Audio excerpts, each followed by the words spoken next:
Welcome in, everyone, to our latest live broadcast. It's Wednesday, the 3rd of June, 2025. I'm CareyHolzman, and today we're doing a follow-up to the GMKtec review we did last week. And one of the issues we had with the machine was when we wiped Windows and reinstalled it, we were missing drivers. And when we went to the GMKtec website, they only make their drivers available via free Google Drive service. And Google Drive only allows a certain amount of free downloads per day, or what's called leeching. And once that bandwidth limit's been hit, that's it for the day. Whenever the day starts, it may not be necessarily be midnight in your time zone or midnight at all, but every 24-hour period that that Google measures, basically for Google Drive, has to be within bandwidth limits. Otherwise, you're not going to be able to download the file, which is the situation we found ourselves in, where it just said, too bad, so sad, you've reached a download limit, try again later.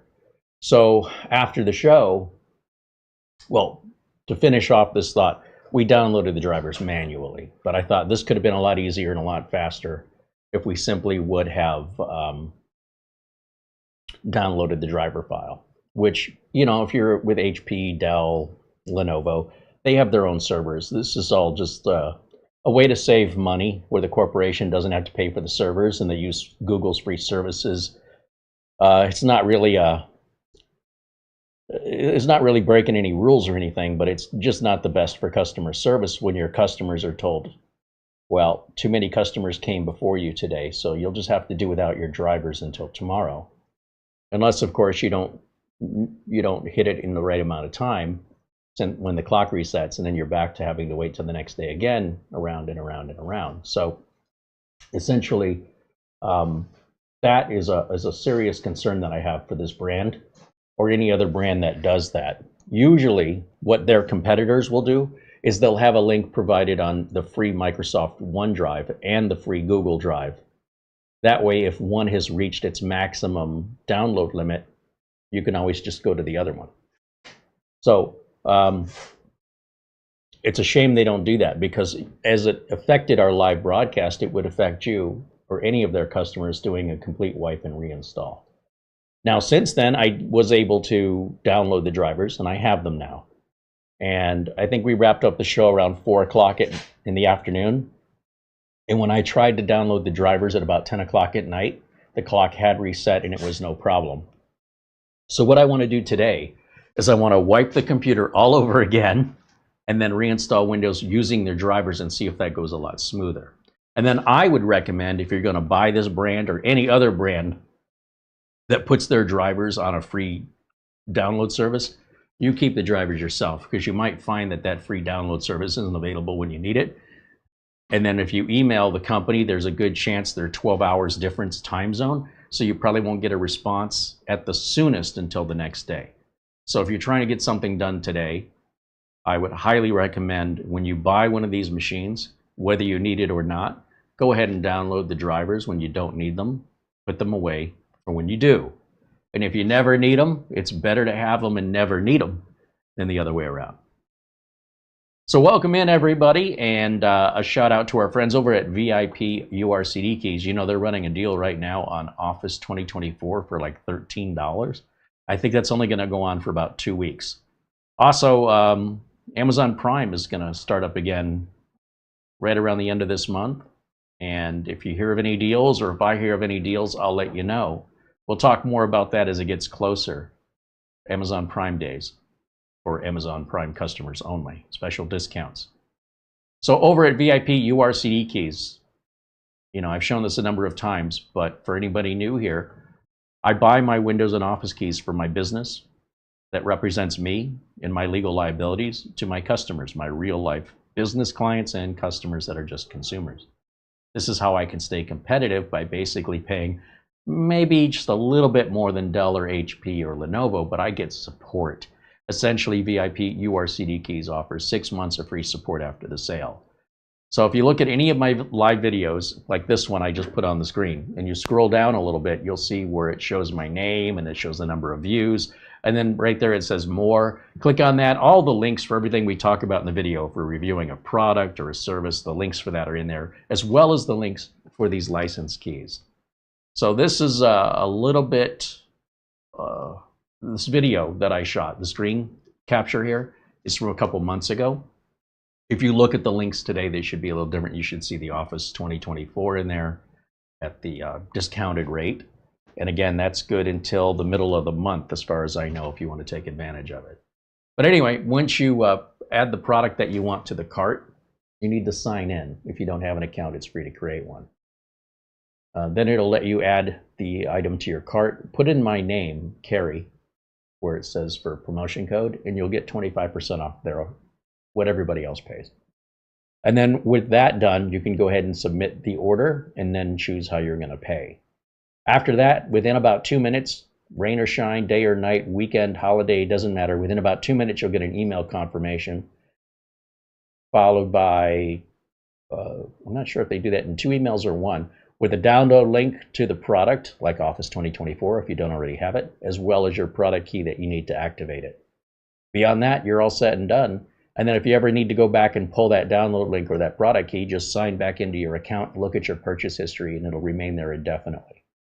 So you have a record of it. Even if you're not good at keeping your own records, they'll keep the records for you, so you can help yourself and you don't have to wait for any support or help. You can just do it yourself.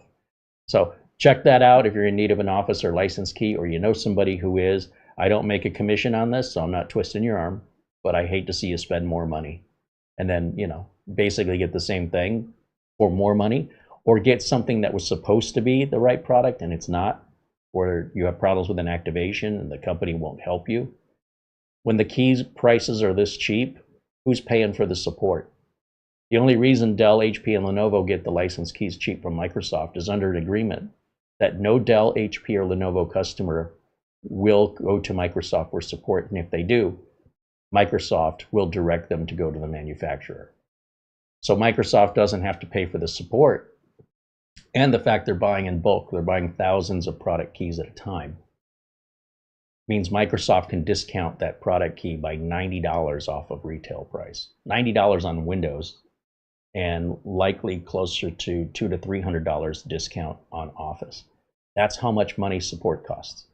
So if you can remove the support costs, you make a lot more profit. You see, with other businesses, when you sell something to a customer, in most cases, that transaction's done.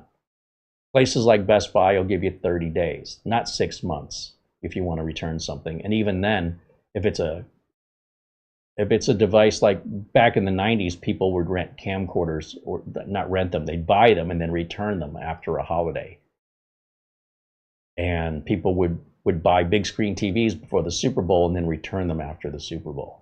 So Best Buy started implementing policies that those devices had a 15-day return policy, where everything else had 30 days. If I was selling you a hot pretzel at the mall, once you hand me your cash and I hand you your pretzel, we're done. You're not coming back for any reason unless it's within minutes with any problems with your pretzel. The sale is over. Now, if immediately upon receiving that pretzel you don't like it, something's wrong with it, I have a choice to give you a new pretzel or give you your money back, right? That's it. Transaction's done. You can't come back in 6 months and ask for help. So there's a unique challenge in this business that other businesses don't have, which is people will call you for help for the lifetime of that product.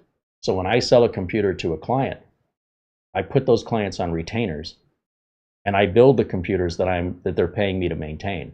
And the computers I build require very little maintenance, or very, very few repairs as well. They're also easily upgradable, and parts are easy to get if we ever need them.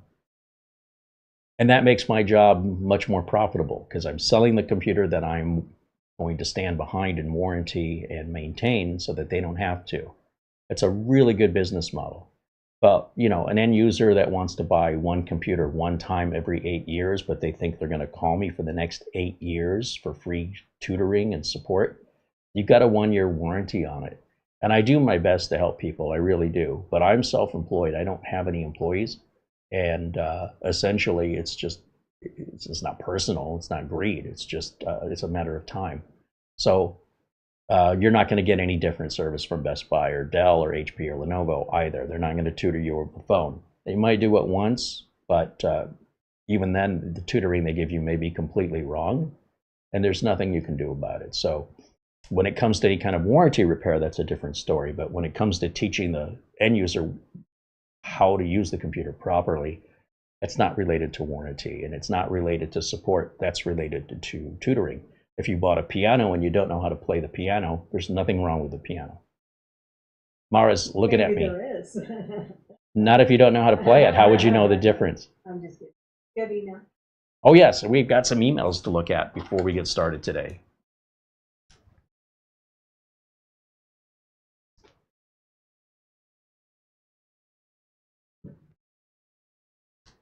All right. Well, thank you to Paul Vercher, who sends an Amazon gift card. He says, I hope the chat is having a great day. We'll say hello to everybody here in the chat in just a minute.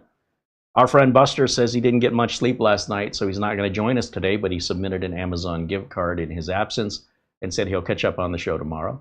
Hey, Buster, my friend, please get some sleep, rest, and I hope you'll feel better tomorrow, feel rested tomorrow. And thank you for your support and your friendship. Speaking of that, we had a very generous contribution come in from our good friend Frankie B, who sends a very nice Amazon gift card here, and he says, thank you again for your help with my PC repair. And that was that minis form. Or actually, he says, thank you for all the work you did on my mini PC. Always a pleasure. You know, I've got to tell you, when you have friends you help for free, you do so because they're your friends and it feels good. Well, I consider many of you my friends. Certainly everybody in green for sure. And then, you know, not just limited to that. And I feel, I don't know how to phrase this, but there's, when you guys ask for help with something, there's not any resentment at all. It's the opposite. It's, how can I help you? What can I do? I want to return the support back to those who show support to me. So when I have a client, for example, a client who's very understanding, a client who never complains about the bill, that's a pleasure to work for that client. And, you know, tell that client, anything I can do for you, you call me. I will bend over backwards for that client. But sometimes you get clients, usually they're like a first time, and they want as much out of you as they can, as you're going to give them, basically. And they'll try and squeeze it out of you. And then they'll try and say the bill's too high, and then they want a discount there. And those aren't people that I could care less if they come back or not. If they think their business has value to me, it doesn't.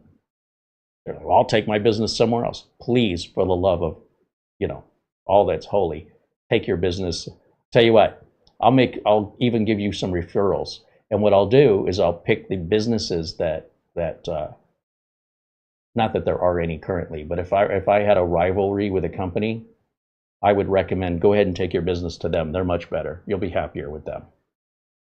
And then I punish them both. You get what you give in this world, man. I will bend over backwards for some customers, and I will open the door and help them out. If that's, you know, let me help you go to the, do you want me to drive you over to my competitor? I'll get in the car, I'll take you over there. No problem, my pleasure. So customers are not all valued the same. Customers that are kind, appreciative, a pleasure to work for are good customers. Customers that think they're doing you a favor by bringing you their business and it's one-sided, I could take or leave them. Doesn't matter. Sometimes they're fine and sometimes they're demanding. And, you know, if you want to take advantage of the services that I offer and pay the low rates that I offer with the fast turnaround time and getting it done right the first time so you don't have to keep bringing it back, you found the right guy. That's great. I'm glad I could help you. But if you think you're doing me the favor by letting me do work on your computer, no. As far as I'm concerned, I'm happy to do the work in exchange for payment. And it doesn't need to go any further than that. I don't need the gratitude. I don't need the thank you. We could just conduct business and I'll be on my way. And at the same time, I won't remember who you are if you call for any help. Nothing about that was memorable. It's just a transaction and they're just a customer.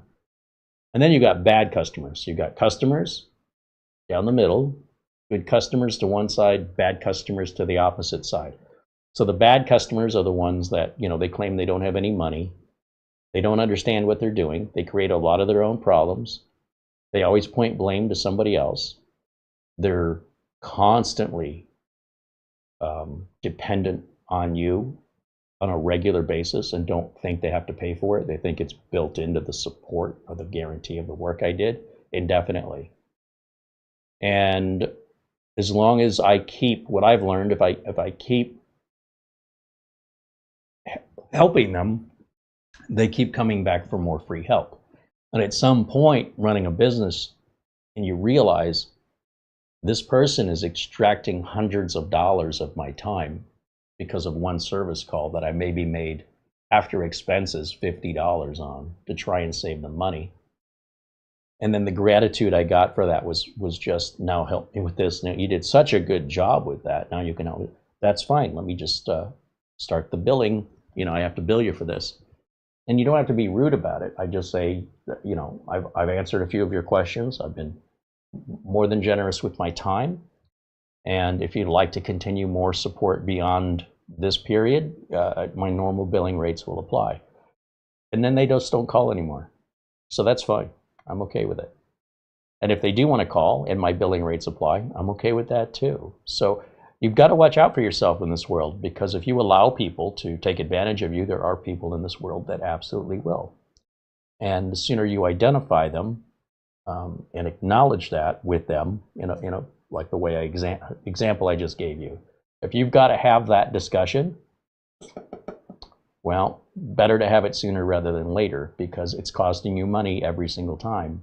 And you might feel like you're helping them out, but you're actually saving them even more money. And look, let's face it, if I ran a grocery store and you said, I'm starving, can I just grab a loaf of bread? Sure, yeah, go ahead.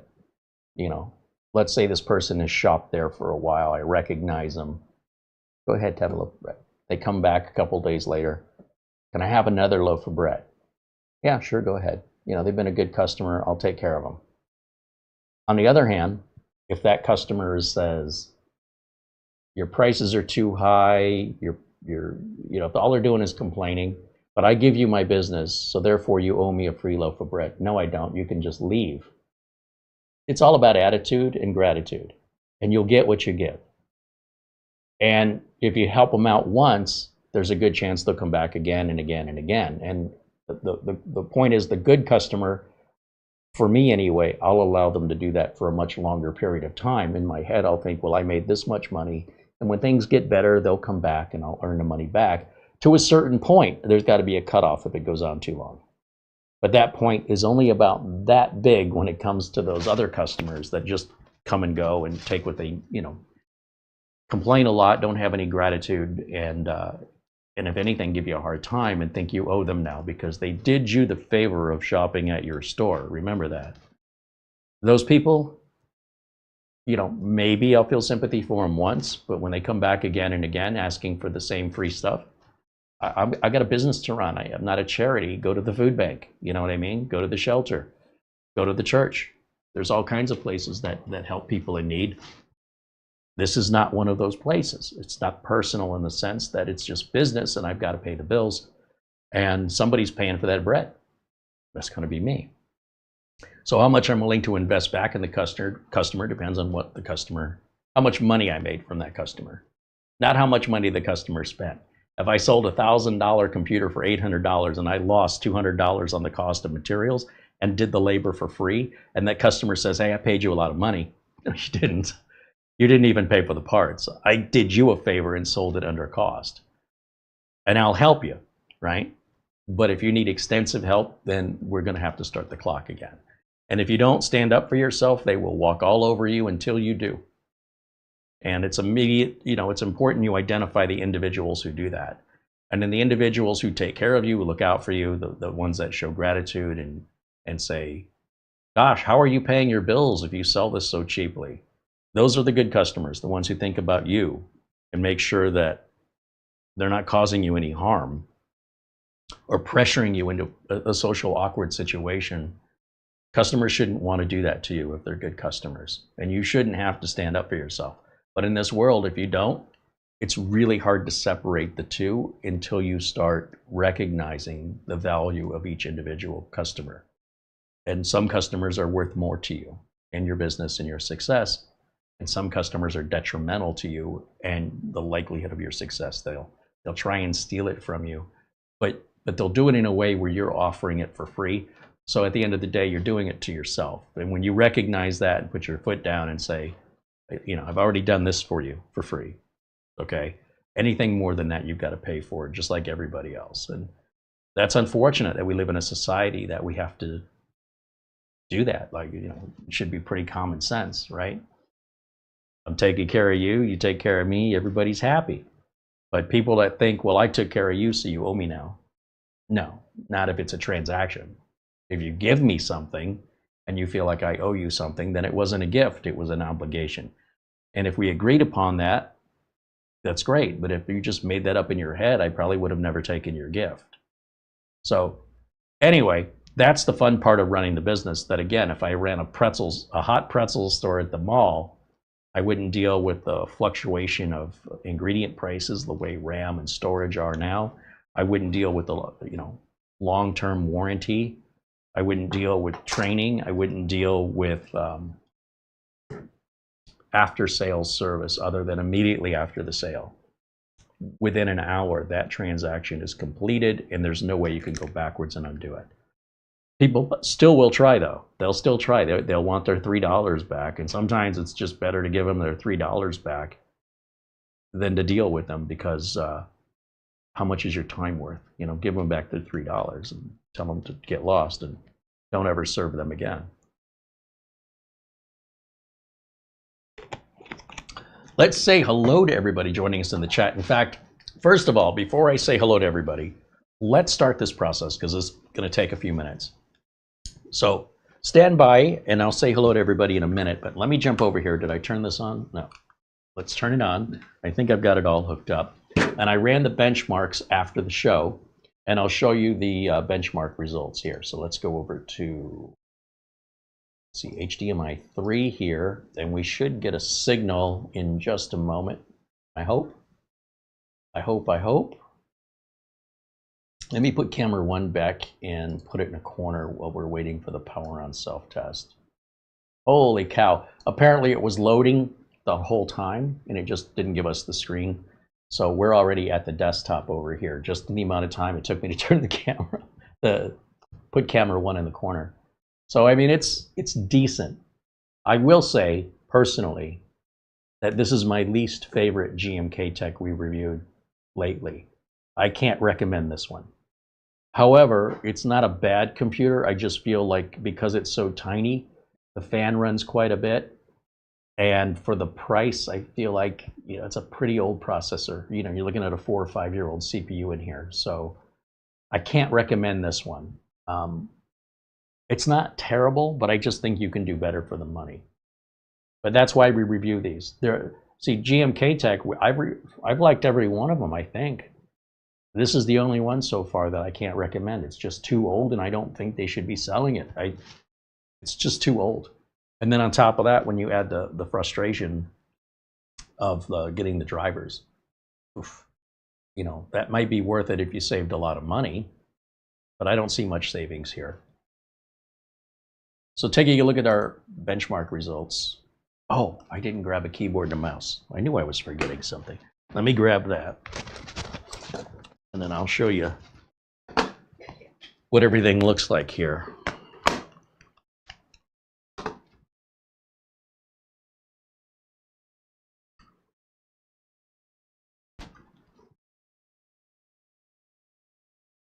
Let's see, screen over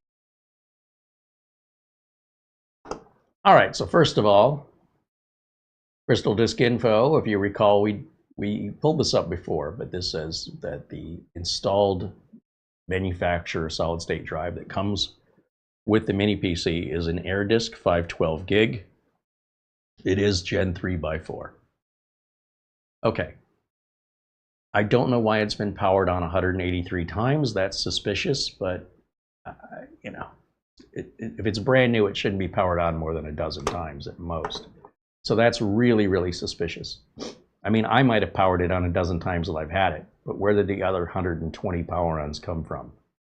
And then if we look at Crystal Dismark and see our benchmarks on this, you'll see it's running pretty much on the high end of Gen 3x4. About 3600 is as fast as you're going to see here. And then the write speeds are generally about a third slower, and it just falls into that category perfectly. So 2495 on the sequential writes. So the drive is fine. It's fine. And then if we look at our Cinebench, I ran Cinebench 3 times. First of all, the computer ships in what's called balanced mode. So that's an adjustment of how much power. So we have the quiet mode with lower power, less heat, less fan noise, lower score. Performance is the opposite, more power, more heat, more noise, higher score. And then this would be balanced between those two. And you'll see we've got a score of 5285 and 1439, reaching maximum temps of 92 degrees on balanced mode. And you'll see this is just a 4-core CPU, right? So 92 degrees, 5285, remember that. Because when we go to performance mode, the number will be bigger and the temps will be hotter. So now we're looking at 5561. This is at the performance mode, as good as it can get, and yet GMKtec says that this score will be like 5700 or 5800. We're pretty far from that. This benchmark, it's pretty hard to get extra points. So to get 200 extra points, I'd love to know how the heck they did that, because we're not matching what they're saying this can do. Running the exact same benchmark. They're doing something different, and I don't know what it is, but a little bit exaggerated on their PR. So here we are at 5561 and 1478, and our temps run a little bit hotter at 94 degrees Celsius. And if we run it in quiet mode, you go into the BIOS, change it to quiet, right here, and you'll see our numbers are the absolute lowest at 5136. The temperature still hit 92 degrees Celsius. So for the 2-degree difference, and this is something that I want to point out. Hopefully the camera's not covering up anything you wanted to see. The temps are generally up at the top. In most cases, I recommend you leave the computer in balanced mode. In this case, because it's making such a tiny difference in temperature and a significant difference in performance, I think this should be default in performance mode, and I very rarely ever say that.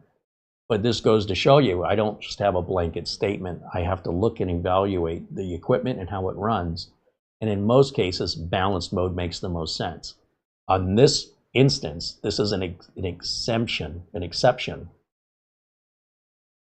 because the performance mode actually, it's dead silent right now, and it's in performance mode. It's rare that I would select performance mode, but here it makes sense. Balanced mode doesn't really do much for you. You just lose some performance, but you're not really changing any heat profile, and you're going to sacrifice, you know, a little bit of performance. Why would you do that? If the price you're paying for the performance is you're running hotter temperatures, the fans are running more often and are louder, and you're degrading the silicon faster, why would you do that? Except temporarily. But this, I would just leave it in performance mode all the time. So I wanted to show you those results because, let me go back over here for a second. These tests take 20 minutes each to run.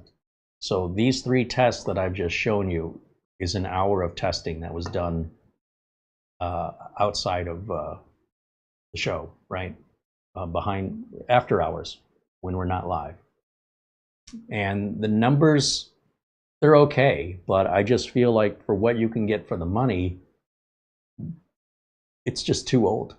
So it kills me because I really want to be able to say, you know, buying from GMKtec is a good purchase, but it depends what you're buying from them. Most of them we recommend, but not all of them. And this is a prime example of again, no blanket statement. We have to uniquely identify each thing, its pros and its cons. And with some companies, they're almost always going to be recommended. Companies like Miniswarm, for example. It's pretty rare I don't recommend something from them, but even there, it happens. And in this case, I think GMKtec would be better off. Just sell these off of eBay, get rid of your inventory. I don't think they're making these anymore. The installation of Windows 11 was 2 years old. And then, you know, when you go to reinstall the latest Windows on it, and then you have to go to the Google Drive and then find out you have to wait 24 hours for the leech limit to be reset. It means essentially you're out of the water, you're dead in the water rather, until you can get those drivers. So for all of those reasons combined, other GMKtecs download drivers the same way. All right, so if we were unable to get these drivers, we probably were unable to get the drivers for any other model during that time period of the leech limit being utilized, exceeded. And the difference is really, for me, what you're getting for the money.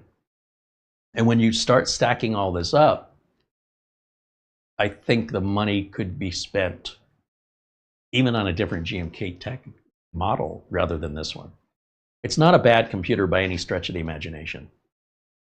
I just think you can do better for the money.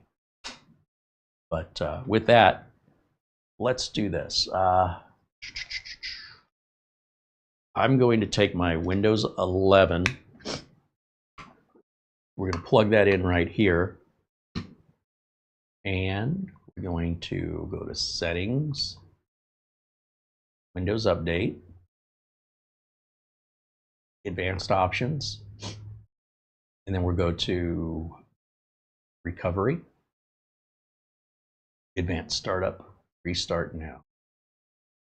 And what I can do is tell it I want it to boot from that flash drive instead of from the internal drive. So we can wipe this thing out, erase all the partitions, reinstall Windows 11 25H2 fresh and clean. Then we're going to go back to the GMKtec website, see if we can download the drivers live. But if we can't, I've already downloaded them onto this flash drive because I want to see if by using their drivers we can get this job done faster than it took me, a skilled professional technician with over 35 years of experience, to locate all the right drivers. We were hung up, I think, on the HID driver, which, you know, when I was trying to do the PCI hardware ID, was pointing us to a different driver entirely. Oh, look, I didn't have to do anything. It just automatically started to the flash drive. What that tells me is likely the BIOS is not set correctly. That's interesting. Now, I'm going to leave it since it's fine for our purposes, but if the BIOS is going to default to installing from the flash drive first, that means after our first reboot, it's going to try and start from the flash drive again. So part of me wants to go ahead and restart the computer and change that so it always boots from the internal drive first. But the solution is easy enough. Just unplug the flash drive on the reboot and leave the BIOS as is. It's really a personal choice. But let's go through it. Let's start the process and go through it, the wipe and the reinstall. So we just go through all the same settings you always see me do. And give that just a second here.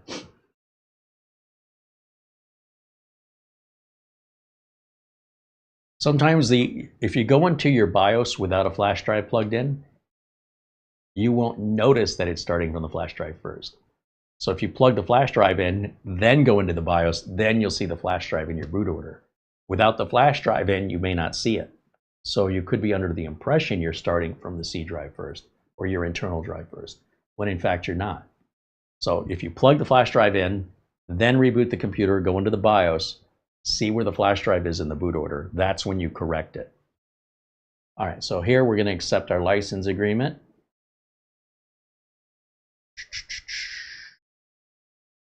Okay, so all of these, disk 0, partition 1, 2, 3, 4, we're going to delete all these.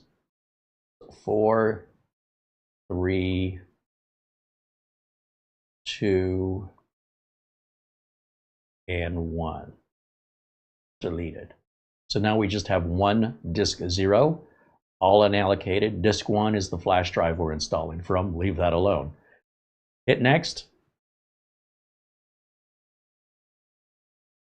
and confirm. So now it's completely erasing this drive, recreating the partitions it needs, formatting those partitions, and then copying over all the installer files.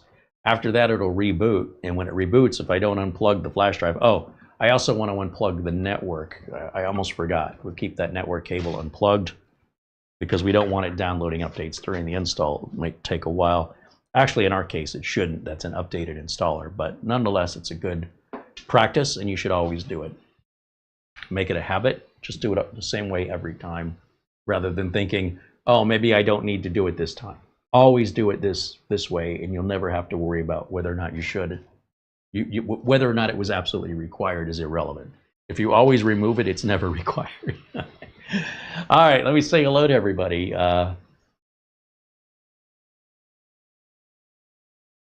Scroll up to the chat here.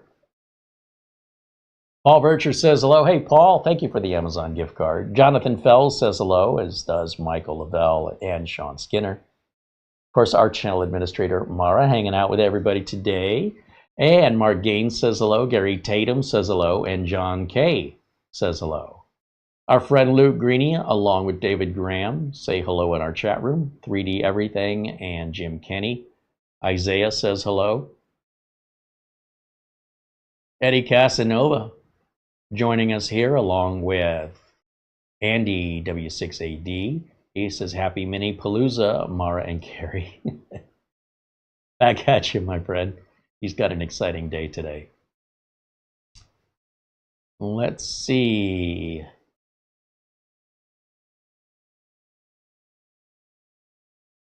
Xander Vanderhoven says hello, along with Dustin Fuller and W.E. Holmes, Ken Roberts, and Charles Eslick. Welcome in, guys, along with Dazzle555, Chris Johnson. Sandarumbalo says hello. John Rogers says hello. Eugene Hildago joining us. Big Game James says hello.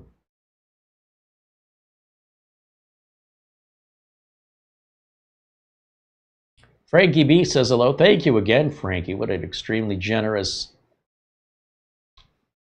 contribution he volunteered to us today, and we'll put that to use. It's all of these Amazon gift cards we use to make purchases such as this. We bought this. This will be one I can't wait to sell. There's a couple of mini PCs I am so disappointed with that I absolutely won't consider holding on to them. The sooner I can sell them, take whatever loss I have on, you know, if it sells new for $300, obviously I can't sell it for the same price. Why would anybody buy it used, even though it's lightly used, unless it's discounted? And then I got to pay for the shipping and the eBay fees on top of that to get rid of it. So it'll be a loss, but with whatever money we get in return, we'll put that back to Amazon for the next mini PC, and hopefully we'll find some keepers. We've had really good luck. You know, out of the last 8, 6 have been really good. 5 have been good. And 2, I already know I don't like. This is one of them. And one of them, well, I haven't made up my mind yet. Okay, so look here on the screen. See what happened is the machine rebooted and it started to the flash drive. And that's why we're seeing the Windows setup screen instead of the Windows installer continuing. So this means the BIOS has been configured at the factory, because I didn't do this, to boot from the flash drive. And that's why you should not make that change in the BIOS. A boot override is all you want. You just want it to happen once, not every single time, or you're going to find yourself in this loop until you go into the BIOS and make the change. So let's try that now. Let's just confirm what I'm saying is true. I'll hit Control-Alt-Delete's not going to work. So I'll pull the power. Let's plug it back in. I want to leave the flash drive in so I can see where it is in the boot options. Sometimes you'll see it, sometimes you won't if it's not plugged in. So if we leave it plugged in, I know for sure it's going to show up in the BIOS. So let's go over to our boot settings and see what boot option 1 is. That's the problem. I didn't set that. That's how it shipped from the factory. But if you didn't plug the flash drive in, you won't see this. See, if I unplug this flash drive, and then I watch this, and I pull this power plug, plug it back in, I bet you it's not boot option 1 anymore. That's where it gets tricky. But let's just verify. Some machines, it will show USB device first, and it just won't be specific right? When we have a specific USB plugged in, it'll tell us. But here it says boot option 1. It does say USB device. And that's how it was shipped to us from GMKtec. This, to me, is some bad quality control. Who's ever responsible for this, you know, somebody needs to be retrained, or, you know, I don't know, maybe they're not all this way. Maybe it was just this one. There should be consistency. So let's go ahead and change this. And we want NVMe first. Boot option 2, all of these other ones, as far as I'm concerned, could be disabled. Like, I never want to boot to a network, never ever. But you see, there's no disabled. So you have to put it in an order, and just, as long as it always boots here, it'll never try to boot here. And if it can boot here, it won't try and boot here. So it works its way down in this order until there's nothing left. Let's go ahead and save and exit. Now when I reboot, 2 things are going to happen. 1, I've got the flash drive removed. We're done with it anyway. 2, it's going to boot from the C drive now, so it can complete the Windows 11 install, which it cannot do if it keeps booting to the flash drive. It'll just try and keep reinstalling over and over again. So now it's doing what it's supposed to do. And back over to our chat room. So let's see, we're saying hello to Big Game James and Frankie B. Marsman50 says hello. Randy joins us along with Tony Aindow, joining us from Nottingham in the UK. Cheers, Tony. Mark Baggett says hello, as does John Lewis and Frank Jimmy. Welcome in, Frank. Gawoon Peter. There's Peter joining us from the Netherlands.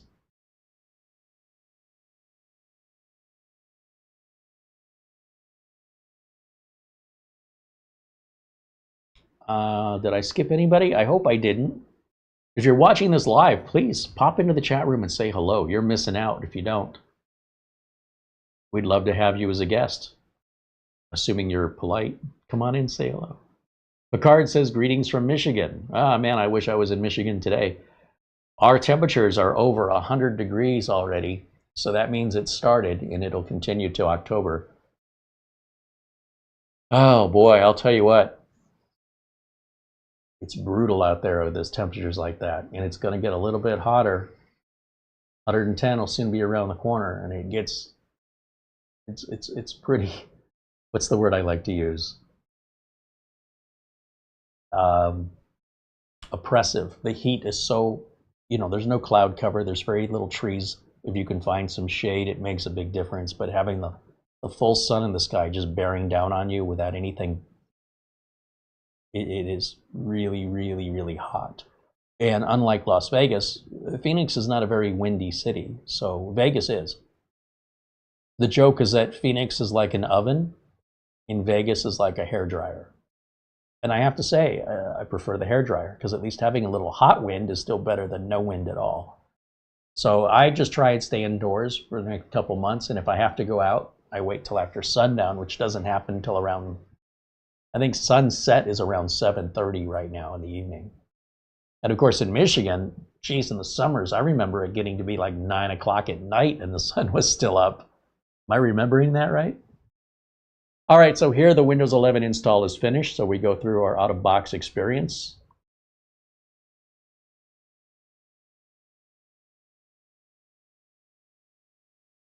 I click that I don't have internet until I get to the desktop. So I'll put a username in. I'll just put user as my username, leave the password blank, and I'll leave location settings on because I want my date and time to always be maintained for me, including daylight saving time and things like that, and lost minutes and seconds that occur naturally over time. And then I'll hit accept, and that should be it. It'll then configure the computer for the particular settings and regions that I've selected. And then we'll get to the desktop and we can plug it back into the internet and download some updates. And we'll see which drivers are missing. Remember the difficulty I had in finding a couple of drivers? They should all be available now, direct from the manufacturer, making that process so much more efficient. Picard said, yeah, in Michigan, it's about 9 p.m. before it gets dark in the summer. Yeah. Bajan guy said, I had that boot option problem a few weeks ago with my granddaughter's mini PC. But you fixed it, right? You knew what was wrong. You knew how to address it. It didn't break anything or make anything worse. You're in and out. It's a 6-10 second fix. That's why I show it. Stephen Detroit says, hello. Welcome in, Stephen.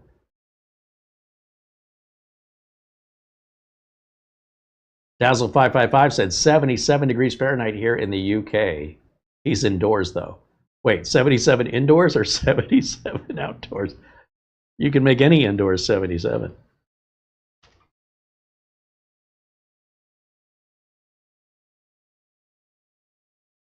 Okay, so now that we've rebooted, let me grab my Ethernet cable, and we'll check a few things here, just like we did before.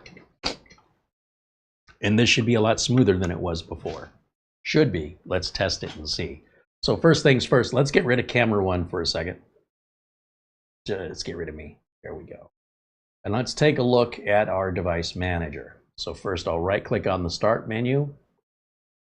We're going to go to the device manager. Now you will notice it did not ask us what version of Windows. It never asked us for a product key, because that's all in the BIOS, and that'll be handled automatically by Windows Update. Once we go to Windows Update, a product key will be assigned. But you notice we're missing our Ethernet driver right here. And you'll see, look at all these devices. 1, 2, 3, 4, 5, 6, 7, 8, 9, 10, 11, 12, 13. So 13 unknown devices on a 4-year-old computer. Typically, I would expect to see this on a brand new hardware release. So say you've got the latest and greatest processor or chipset or motherboard from Intel or AMD, right, to meet whatever the latest CPU is. And you say, well, that's because it's so new, they don't have the drivers yet. But this is over 4 years old, 5 years old, and look at all the drivers that are still missing. So that tells me the people at GMKtec, the people responsible, ended up picking hardware that just never became adopted by Windows Update. If it hasn't happened by now, it ain't gonna happen. Another reason to avoid this is this. We've seen some other GMKtec minis where all the drivers we needed were provided by Windows Update, every single one of them. This is the opposite of that, which again, I would expect on a bleeding edge, just released computer where the drivers just haven't been distributed and integrated into Windows Update. It takes time, but after 4 or 5 years, this is pretty bad. Pretty severe, I guess is the word I want to use. I understand if there's 1 or 2 things, but we've got 13 unknown devices on a 4 or 5 year old hardware.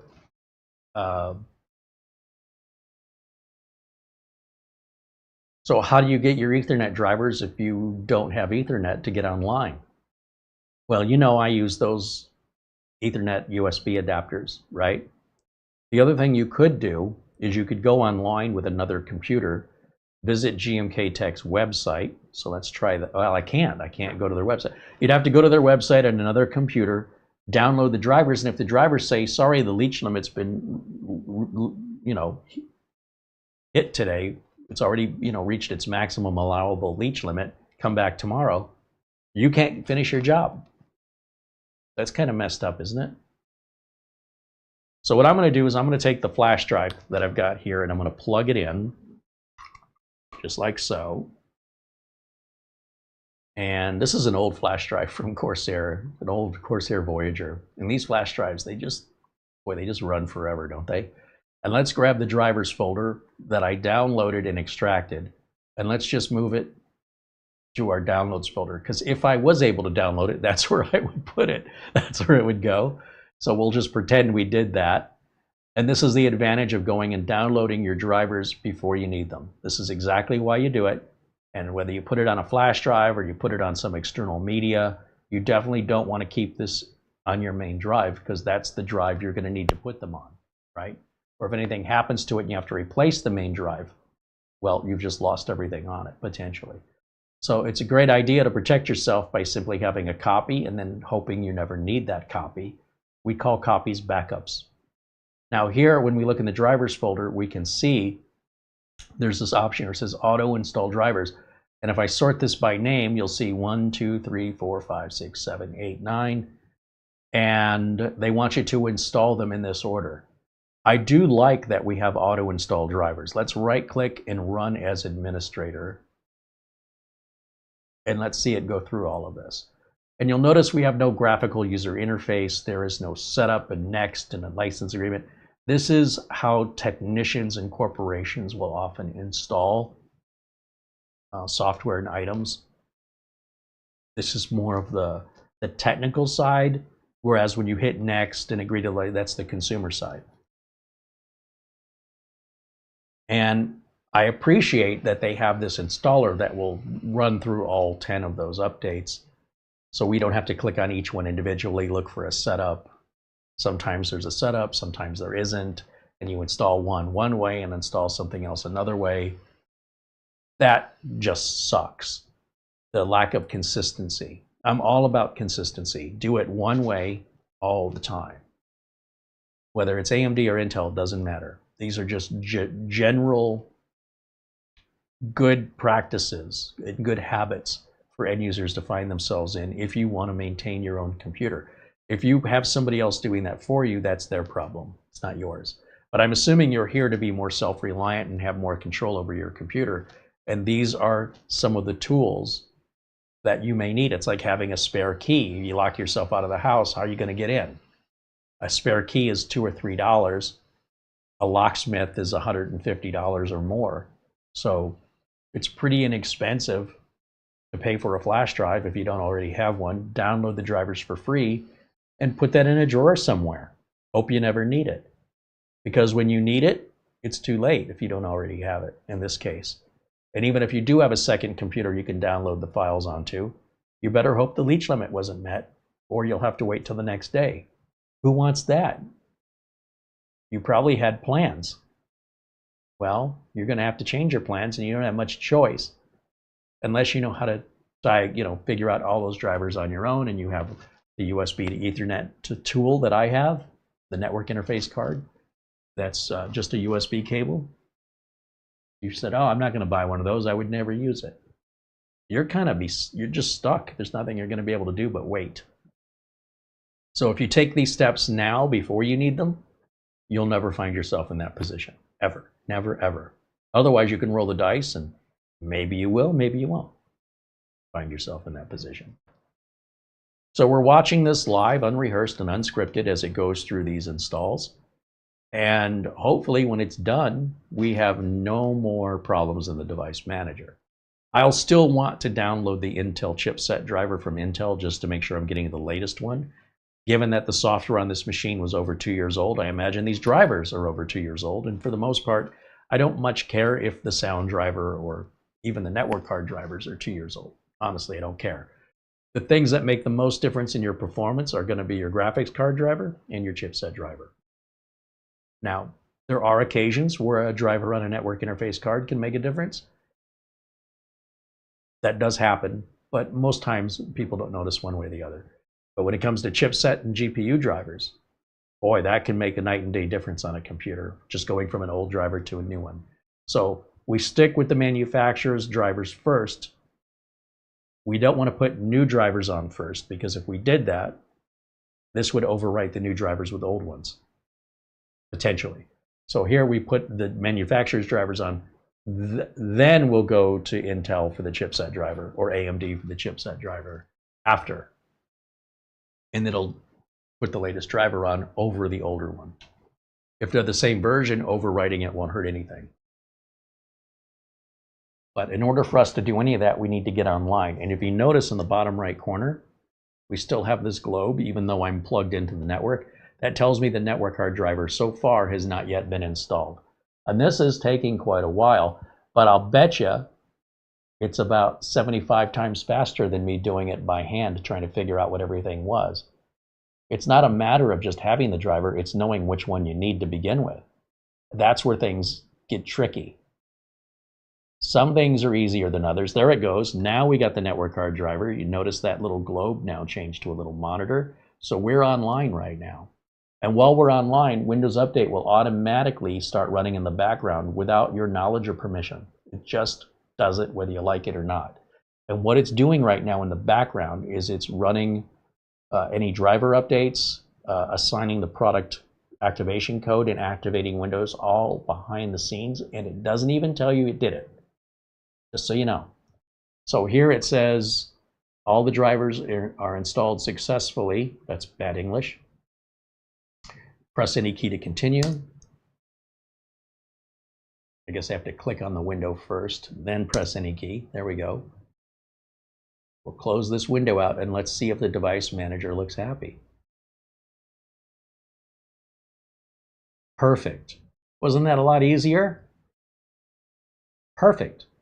Now let's go to Windows Update and see what it's doing, and also look for any drivers that are going to come from Windows Update. So check for updates, and while we're waiting for that, I like to make a few settings changes for my personal preferences for myself and my clients.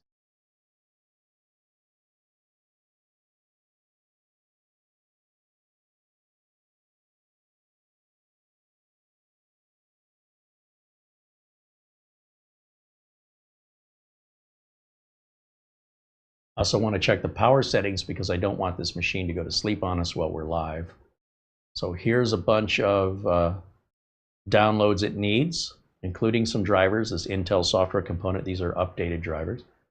And then under advanced, we'll see if there's any optional ones. Yep, there's 2 optional. Let's grab those. Do it all at once. And then while those are downloading, let's check our power settings. So I'll have the screen go to sleep after a couple hours here. And then never put the computer to sleep unless it has batteries. You're trying to save the battery life. And then choose what the power buttons do. I want it to shut down if I hit the power button. Not just power off. I want it to actually do a proper Windows shutdown and close all the windows first. And then there is no sleep button on computers anymore. So this is ignored, but I'm just going to click do nothing. Save those changes. We'll close this out and we'll just let that finish.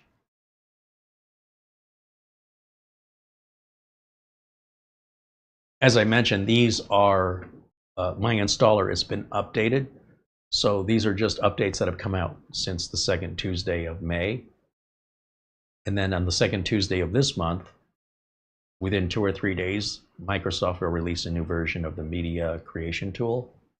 And I will download a slipstream version of June updates within my media installer. Microsoft only started doing this year.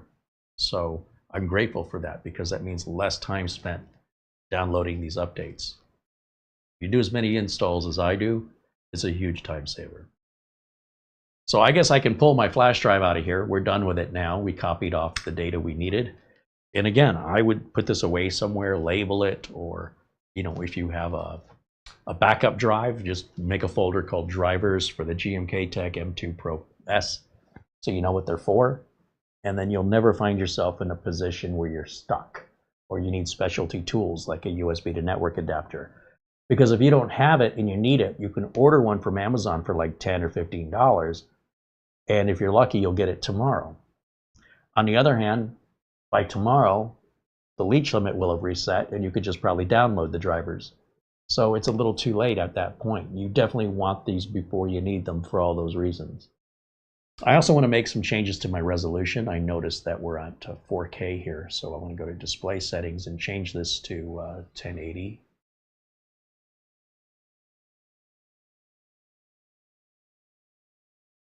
And then I'm curious if we've activated. One way I can tell is if I can change the wallpaper.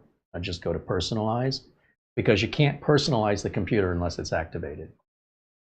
Clearly it's activated because it let us change the wallpaper. We can verify by just going down here and typing the word activation and enter.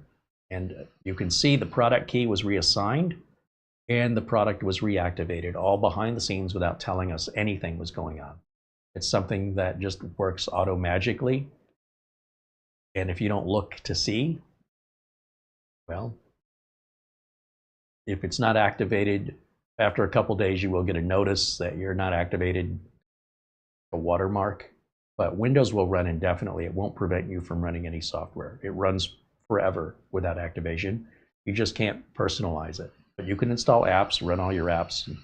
I've known people that run Windows 11 Since day one, they've never activated it, and the little watermark doesn't bother them. If you do want to activate it, though, I would recommend getting your key from VIP-URCD keys, because you'll get a real legitimate product key. And then, of course, you get support with it, which a lot of key sellers at that price range don't offer any support. There's just not enough money to pay for support. I don't know how VIP-URCD keys, I don't know how the money works. There's a reason why nobody else really does that I'm aware of. Not for that price anyway. So I don't know how those economics work out for them. I want to go back over to Windows. You can see a video driver's going in right now because the screen is blanked out, and then it'll come back here. And I want to go back over to Windows Update and see how we're progressing. All right, very good. So with that, let me bring back camera 1. And that was much, much easier. This is what it should have been on our original review, but we shoot this live and unrehearsed. What I'm doing here, here's the thing that I don't understand. When you watch reviews of mini PCs, who checks to see what the warranty is like? Who checks? I mean, they'll read it to you. Oh, it's a 1-year warranty. Well, reach out to their support. Just before you make your review that you're editing, which is what all these reviewers do, the same thing. While you're editing your video, reach out to their support and ask them a question. See how long it takes to get a response, or if you get a response at all. That should be a part of your review, in my opinion. Open the unit up. Let's see what it looks like inside. Is it easy to get in? Some reviewers do that, some don't. Some just take the manufacturer's word for everything, and therefore they're not reviews, they're commercials. This is how you can spot the difference. Furthermore, what if you want to reinstall Windows on it? Can you get the drivers? Does the manufacturer have a website? Can you download the drivers, or do they have leash limits because they're using a free service? That should be a part of a real review. Otherwise, you're not getting it. Let me rephrase. Somebody could take a look at something and say, I like how this looks. But if you take it apart and see how it's built, if you have questions for the manufacturer, if you need help, does the manufacturer respond, and if so, over how much time? Are you able to help yourself by going to the manufacturer's website? And if you are, do the drivers they provide actually work? Because sometimes they don't include the right drivers. B-Link could tell you a few things about that if they were honest. But they're not going to be honest. They'll deny, deny, deny, because it's not illegal for them to lie. So until somebody sues them, which likely isn't going to happen, because if you're buying a very inexpensive computer, you probably can't afford an attorney. That will cost you way more than the computer costs. These companies will get away with it until such time that word gets out from real reviews, thorough reviews, that discourages people from buying such things unless they're willing to accept those consequences. But oftentimes these are victims who didn't know until it was too late that there is no support. You're past your return period, and you're on your own. And had you known that before you made the purchase, you might not have purchased it from that company. Why is that just not standard practice in this industry for anybody doing reviews? What you often see is they review a product here on YouTube. They're all excited because it's new and there's a lot of hype from the PR company. They buy into it like zombies. They're excited, putting on their fake personas, being these slick game show hosts on YouTube, going, look at this great new machine. And then they read off all the PR materials without verifying anything. They're not journalists. Then on top of that, you never see the computer again. They've moved on. They don't come back in 6 months and say, well, here's how it's running today. They don't say, hey, we had a support issue, and here's how it was taken care of, or here's how we were ignored. Do you have any idea how frustrating this is for me? This is basic 101 consumer helpful knowledge that any consumer would be appreciative of before making a purchasing decision. That information could make or break that sale, basically. And at least if the consumer is aware of everything and they're still okay with buying it, they know what to expect, they're okay with it. Nobody's hurt. But when people get blindsided, they feel victimized. And when the reviewers play into the hands of the manufacturers instead of playing to their viewers, that's messed up.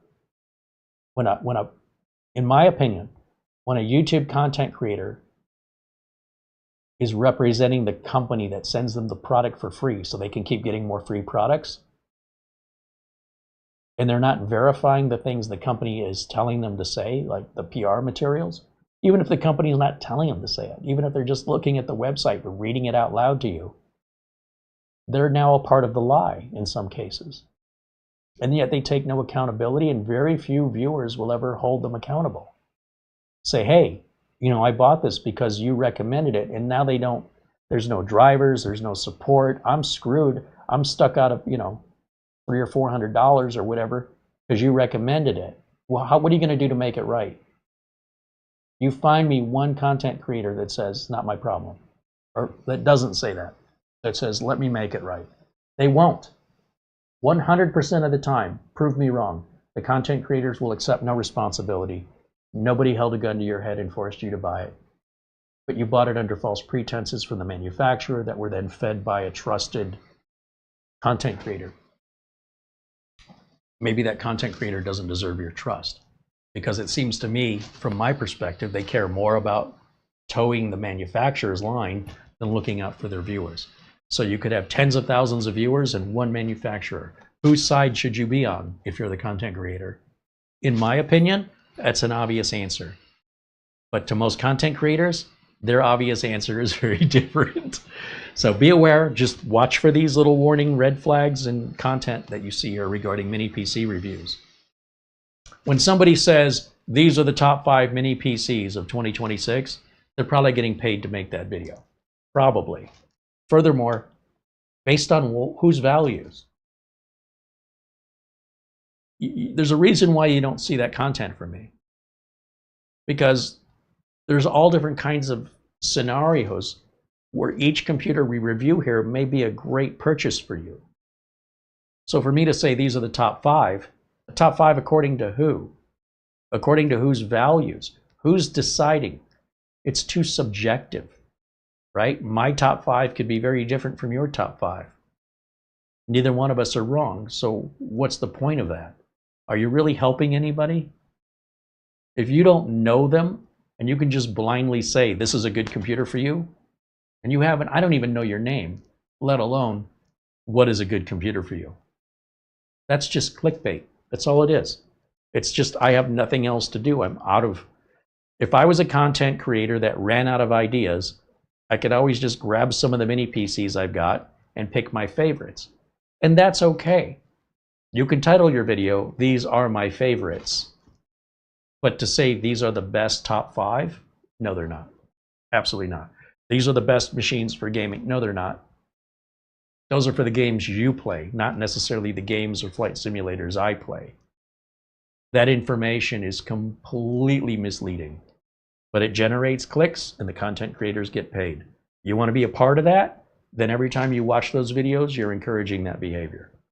I'm just saying, they're not breaking the law, they're not doing anything wrong, but morally and ethically, I find that it's very questionable and suspicious, and will hold back my trust and loyalty to any content creator that does that. That's me, personally.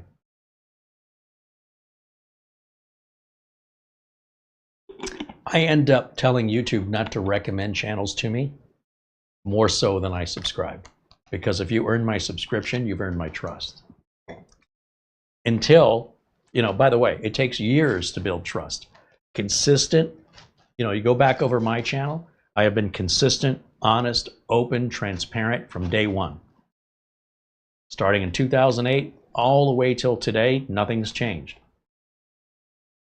If I lie to you once, I completely undermine myself and destroy my entire history on YouTube of trustworthiness. That's all it takes.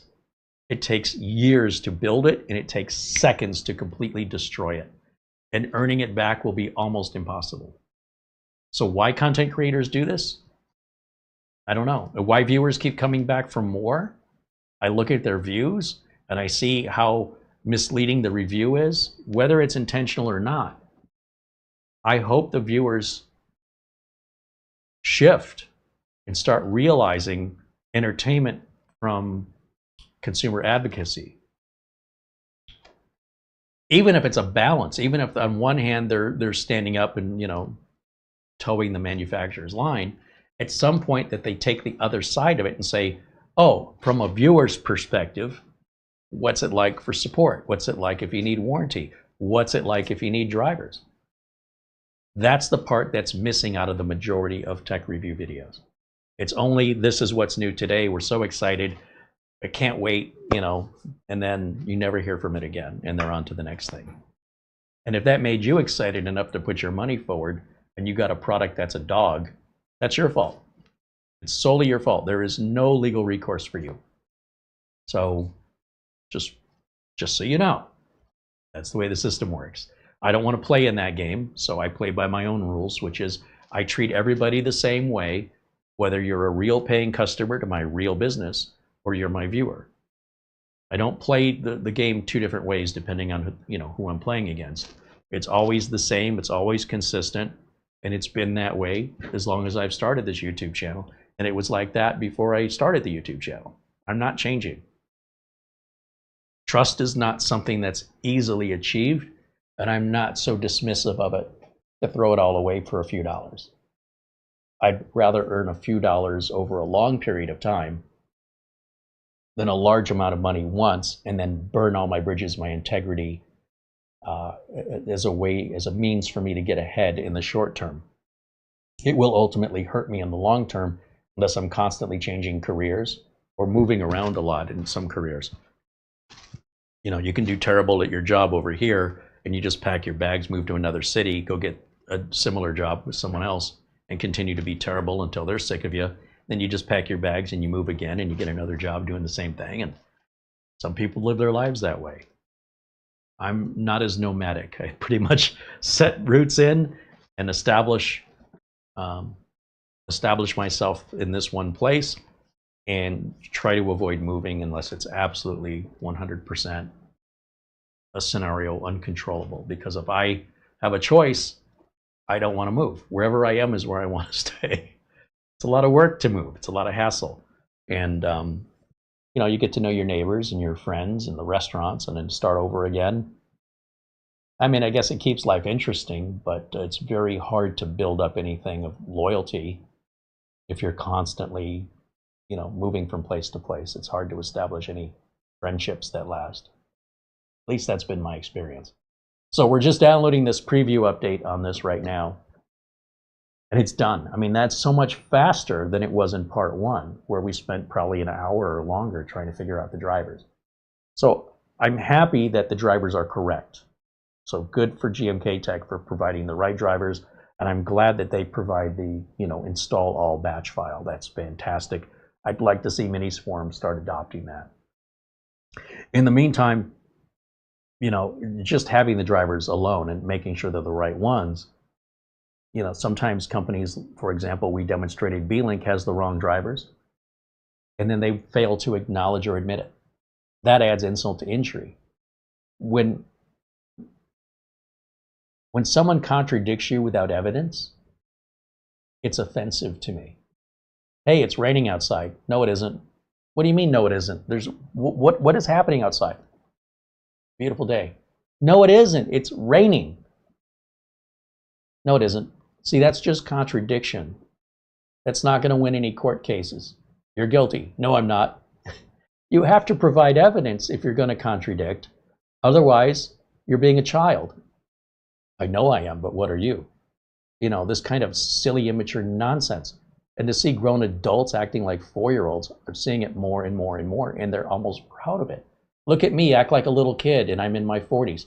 That's humiliating. Why would you humiliate yourself? Where's your dignity? What's dignity? Well, that explains it. So when B-Link support says, no, we don't have that problem, you're like, you do. No, we don't. That's their answer. Well, prove it to me. Then they go silent. No answers.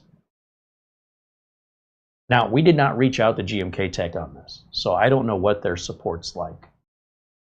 And the previous GMKtec, the M8 and the K15, recommended buys. This one, no, absolutely not. It's too old. In my opinion, that is almost bottom of the barrel in 2026. You could do better for the money. So here we're not saying bad things about GMKtec. We're saying they're not perfect. They have some products that have aged out, and I think they're just trying to deplete the inventory and get rid of them.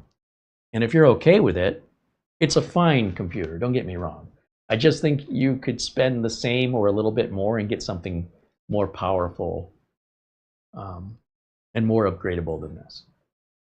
That's all. But it's not a bad machine. It's just compared to what else you could get for the money.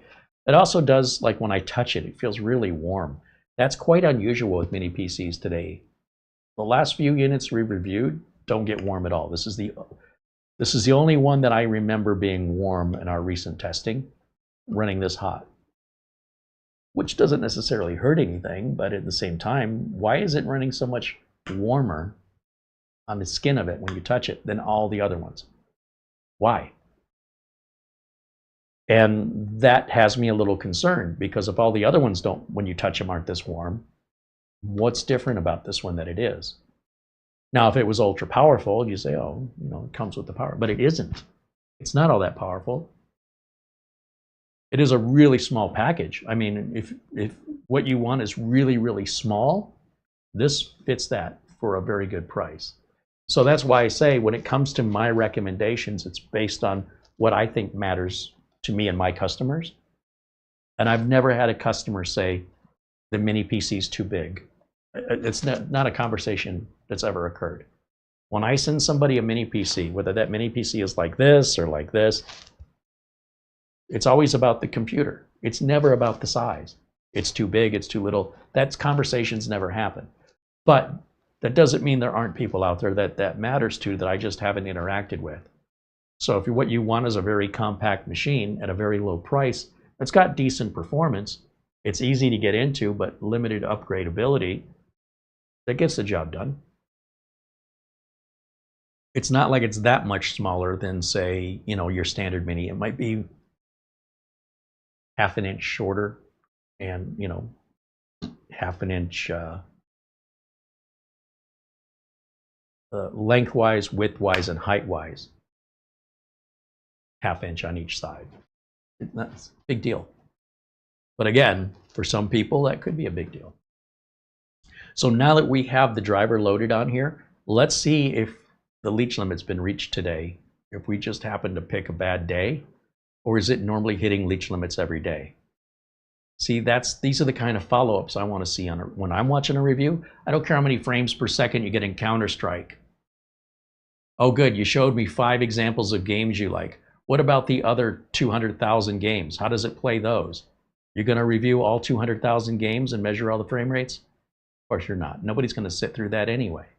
It's kind of a waste of time to play games on a computer unless you're interested in that game. Then what you're really interested in is how well does it play the game you want to play. So that's where you're going to look for that 30-day return window when you make the purchase, so you have the time.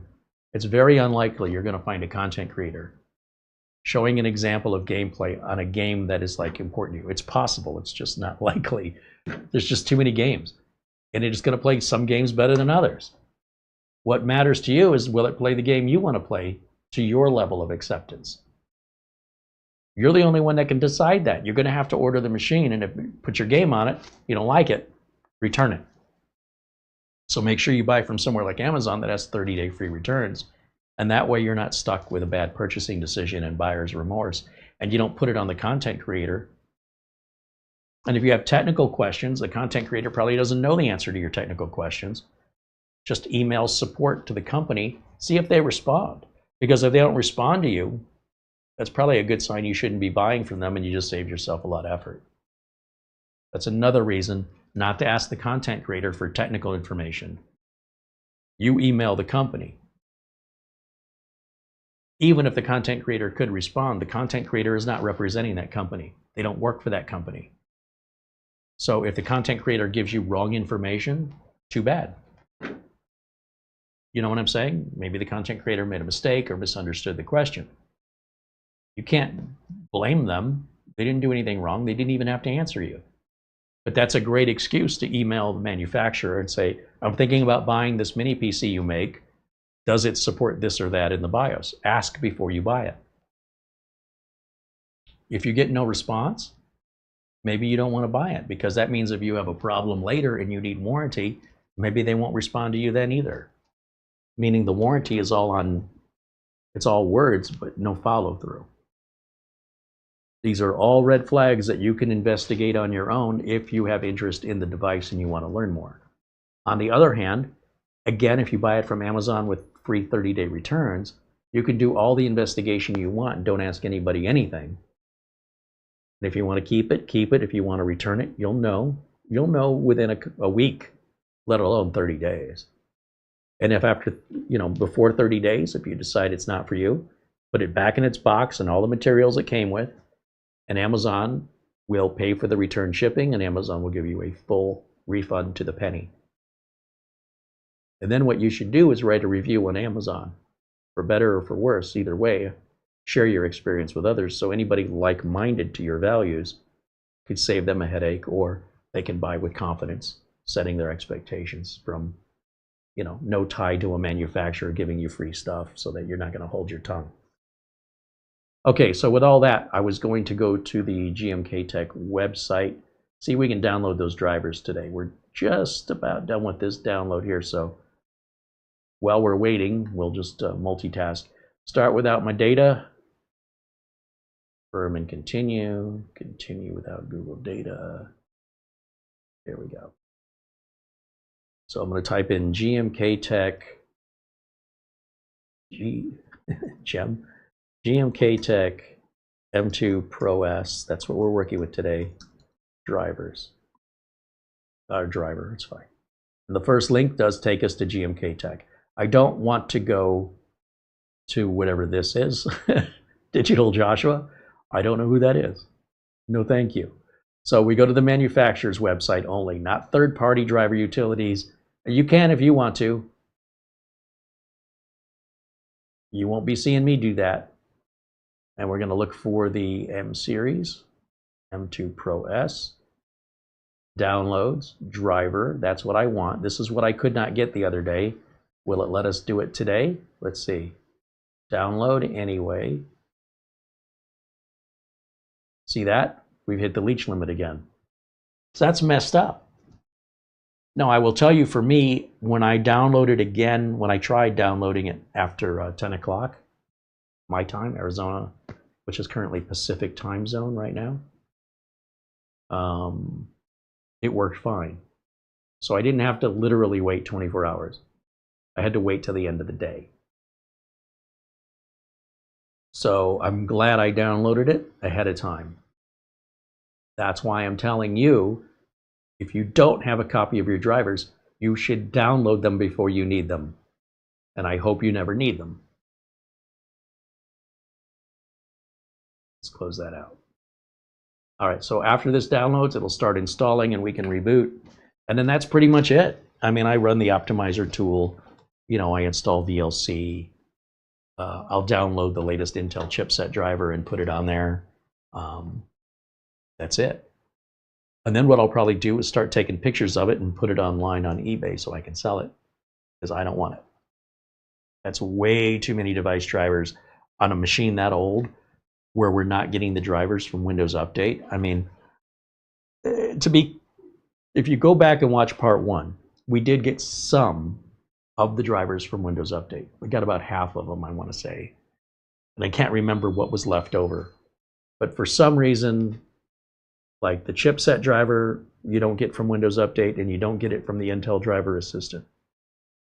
And the HID driver, the Human Interface Event driver, that's another one that's, I don't know why Windows Update doesn't provide it automatically, or why it's not part of the chipset driver. Oftentimes when you search the hardware ID, it'll point you to like the SMIO driver, which is wrong. That information is inaccurate. That's why I don't like looking under the PCIe hardware identification. It doesn't work that well. I'm not sure why. You'd think that ID should be accurate when you look it up, but sometimes I guess numerous different device drivers might fall under the same ID.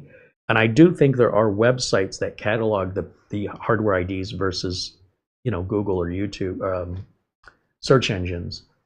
There are specific PCIe vendor lookup sites I just don't remember what they are, and I don't want to. I just don't want to. Shouldn't be that hard anymore. It's 2026. And the reason it's still that hard is because this machine is that old. So we're dealing with older computers. Unfortunately, it means sometimes the drivers could be difficult to find, or even just to figure out what the heck it's supposed to be. Unless you have some technical savviness, in which case, you might enjoy the challenge. Or maybe it wouldn't even be a challenge for you. But for the rest of us, that's a showstopper. And I've seen people bring computers in for repair with errors in the device manager. And I go, did you know your computer's not running to its full potential? No. I go, well, you're missing chipset drivers. I am. They don't even know. And then when you put the chipset drivers on for them, you know what they say? What'd you do to my computer? It's running faster than I've ever seen it run. I don't think it ran this fast when it was new. That means you've been missing the chipset driver the whole time. So you had all this performance that you paid for that you're not using, and you don't know enough to know you're not using it. So I don't want you to be in that side of the consumer side. I want you to look and see. Sometimes you'll be under the impression everything's running great. I've run into some machines where I think everything's fine, and I fire it up and I look at the device manager and notice a couple of things are missing. And the device manager, they're missing drivers.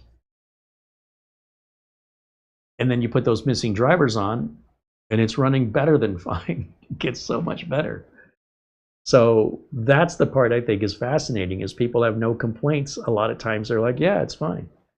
It's fast, it's working great. And you go, well, you might think so, but as a technician, I'll tell you it would be running faster if you had all the drivers in.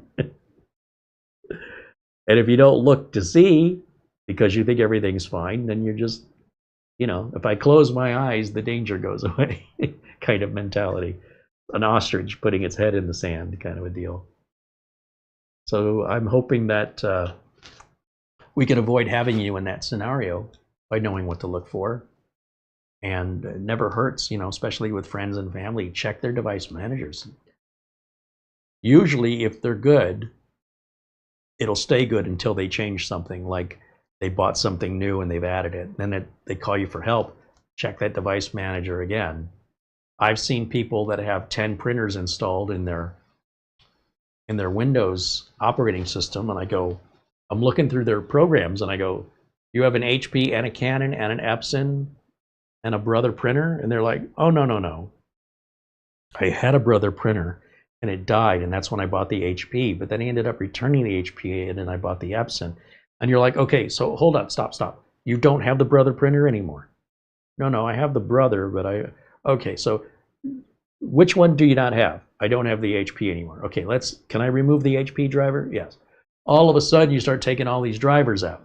One probably doesn't make much difference, but you're taking out drivers, the hardware that isn't there, plus all of the additional bloated software that HP includes. And you're like, okay, let's get this off of here. And it'll uninstall sometimes 3 or 4 different things for the one printer if it's HP. And you reboot the machine, and suddenly it's a lot more responsive. The USB ports are working better. And it did the customer no good to keep that stuff. They just didn't know enough to know they should have uninstalled the application when they no longer were using that hardware. And especially after they've done it 2 or 3 times, it starts creating a problem. That's when I get the call, right? And sometimes you'll see in the device manager an HP printer that has an error. And you're like, you have an HP printer? No. And the best way to remove it would be to then go to your apps section of Windows and uninstall the HP app. That should take the driver out, reboot, then check it again. If it's still in there, click once on the device manager on that item. Hit the red X to delete it. If it comes back, they're lying to you. It's still plugged in. That's happened too. They don't know. Oh, that's an HP printer? I'm sorry, I confused that. I thought it was a Brother. Here we go. Okay. So it's the Brother driver I could uninstall. The good news is you can always go to the manufacturer's website and re-download the driver if you need, if you accidentally removed it. But in most cases, Windows Update takes care of that for printers these days, most of the time.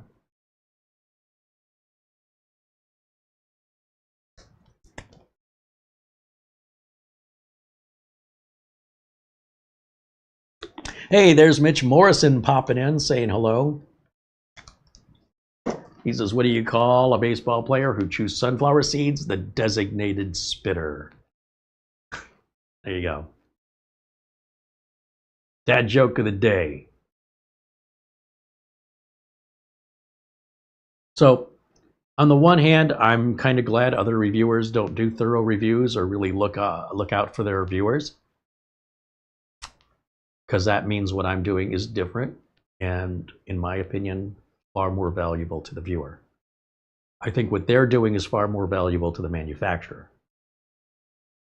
I don't know why you can't be valuable to both. I don't know why some people have to take one side or the other. But if I have to pick sides, I'm always going to pick sides with the viewers, not the company. I will support the masses before I support the individual. If what's good for the masses is not good for the individual, I'm okay with that, because it should be good for everyone. A good company, to my level of values, will sell you a good product at a good price with good support, and they'll do so happily. And you, the consumer, will buy it happily. Nobody should be pissed off at anybody. Nobody should be scamming the other person. And as long as everybody holds true to their word, that the manufacturer sells everything honestly, transparently, and if you have any questions or problems, is there to answer them, they should be happy. You as a consumer, getting a good value, getting a quality product, having a manufacturer that seems to care about you and wants to make sure you're happy, that should make you happy. Nobody should pick sides. But if I have to pick a side, I'll tell you right now, it's always going to be on the consumer side. Now, we have seen some instances where there have been some retaliatory type posts from certain viewers who feel victimized, who go on Twitter and make lies up and try and drum up support to boycott a company. That's completely unjust, bullying, harassment, and people saying Windows Update was causing SSDs to fail was complete lies. It was all a hoax. I told you it was a hoax. When the political party in office says we're going after TP-Link, no, they're not. I told you that was all just talk. They were never going to do it. And then the FCC says, oh, we're not going to allow any new routers unless they manufacture in the USA without a special waiver. Who's the first company to get a special waiver? TP-Link, the very company the same government said they were considering going after. How do you do both? How do you say we're going to put you in jail and now we're going to give you a promotion 3 months later? We're going to come after you. We're talking about coming after you. And then months later, you're the first one we're approving on our new strict rules. What? So I'm going to call that out. And in that case, you'll say, well, now you're sticking up for the company. You're not sticking up for it. I'm still sticking up for the individuals. All those individuals that were lied to about Windows Update causing a solid state drive failure, including the content creators that made videos and said, look, I'll prove it, and then made another video that said, oh, I needed a BIOS update. Didn't even have the integrity to take the original video down. There's still videos up from content creators reacting with false information and false evidence without the integrity to remove those videos. I'm against those people. They're poisoning the community. They're the problem. Let me restart this. So if we have part of the community making up lies, trying to boycott a company and get everybody to jump on their bandwagon, I'm still protecting the real community, the real masses who think, oh my gosh, am I a victim of this? Should I do something? No, absolutely not. Microsoft didn't do anything wrong. Now, that doesn't mean they never do anything wrong. I'll call it out when they do. Nobody gets a free pass. But at the same time, I'm interested in the masses. And if some of those masses want to stir trouble, I'm going to call them out to the masses and say, don't listen to this little group. They appear to be a mass. They're not. They're a little tiny group that's big mouths. You might say, wow, it sounds like there's a crowd of people in the other room. No, it's just 4 people. They're just really loud. So identifying what's real from what's not real, for me, doing my job for my customers, that's a big part of being a tech today. My customers go, I got a pop-up on my screen. It says I need to update Malwarebytes. Is this real? Yes. And they go, oh, I'm sorry to waste your time. I go, no, you didn't waste my time. I'd rather you asked me before you click anything than you click the wrong thing and now we get a big mess to clean up. So you can ask me something really quick, or we can have a big sort of repair bill and hours of labor to undo damage. So anytime I tell my customers, and I tell you guys, before you make a decision, if you're not sure, is this a real warning? Do I really have a virus? Ask if you're not sure. It's not a bother, because the repair is a lot more time consuming and difficult than avoiding it's a lot easier. So I always encourage my customers, when in doubt, pick up the phone or text me. I'm more than happy to answer your question. No problem. And that happens all the time. This says my domain's about to expire. Is this real? No. How about now? Yes, that's the real one. You know what I'm saying? So sometimes they get both a fake one and a real one, and they can't tell them apart. And I go, look, when you get those emails, just forward them to me if you don't know, and I'll tell you. I'll respond to it and I'll let you know. There's a scam on YouTube where people will say, hey, your video contains some of my material. It's copyrighted, and I don't want to get YouTube involved. You know, I don't want to do that to you. I don't want to mark on your record or anything. So I thought I'd just handle it personally by sending it. It's a scam. There's no copyrighted material. That's not how YouTube works. So scammers are also scamming content creators who don't know any better. And some of these content creators have people that look up to them for their knowledge, and they're the ones getting scammed. The very people that you look up to are the ones getting scammed in some cases, and they'll never share that information with their audience. It's embarrassing. It's humiliating. But you will find, if you search for, you know, copyright hoax on YouTube, content creators showing you the hoax, showing you the email, and then showing you what happens if you follow along. They're trying to steal your YouTube credentials and take over your channel is what they're doing. And anybody making content on YouTube should know how YouTube works, in my opinion. Even if you're showing people how to crochet, you've got to understand how the platform works, or you're going to be the next victim. And when you've got people looking up to you because you're a content creator, whether you realize it or not, you're setting an example. And you're also going to establish whether or not you can be trusted. Because if you don't know those basics, what else have you been talking about that you don't know the basics of? That's the way I think anyway. So right now, the GMKtec show is going on in Taipei. And there's just, like from the videos I've seen, nothing. Noxua says, hey, we're coming out with our very first liquid cooler. Could have used that about 10 years ago. Fantech says, hey, we're coming out with this new case. Who's building computers? Corsair says, oh, we got a case inspired by Halo. Oh, the game from 2003? 23 years late on that, and nobody's building computers right now. Very few people. Now you decided to come out with it? Oh, Asus has a Wi-Fi 8 router on display. Is it real? It might be. Okay. I feel so bad for all the people that paid money to go there.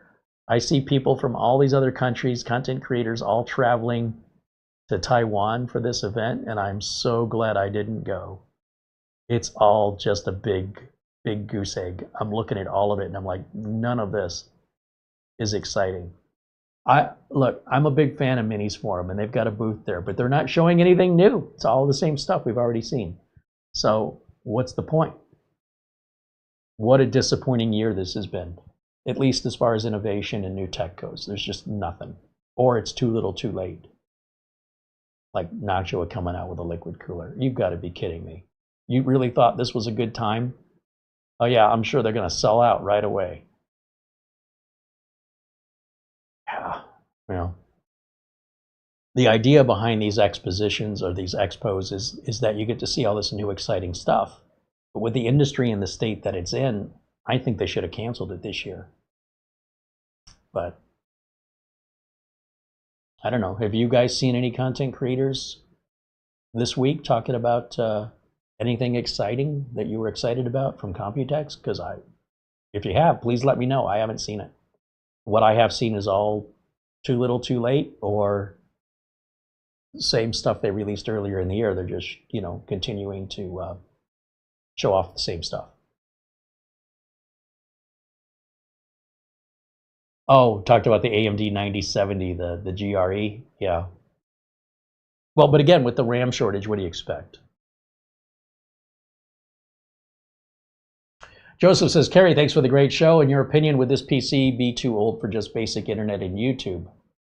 No, it's not too old for that. It's just that it's, oh, you're not asking about this one. You're asking about an HP EliteDesk 800 G5, which is an i5 9500. So an i5 9500, as far as I know, that's Windows 11 compatible. If your computer runs a supported operating system, you're fine. Like, unless it's not doing something you want it to do, like it's not capable or it's too slow, like you're trying to edit 4K videos on that, you're like, oh, it takes forever. Let me just verify, but I'm pretty sure i5 9500 is Windows 11 compatible. Oh, wrong keyboard. i5 9500.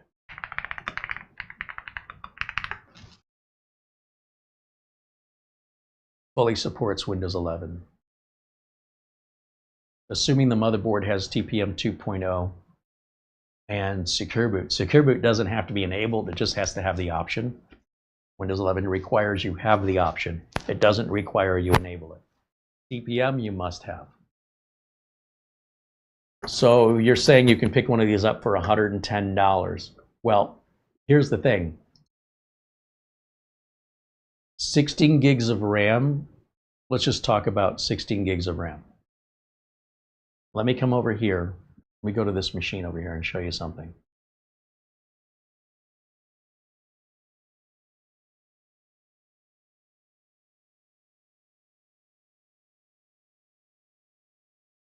Let's say you went to Amazon to buy just 16 gigs of RAM today.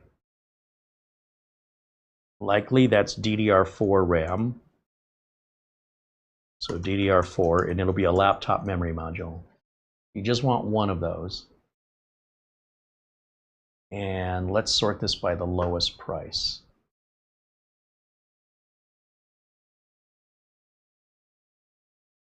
See, that's DDR2. We want DDR4. It's DDR3. You should have DDR4 in that machine.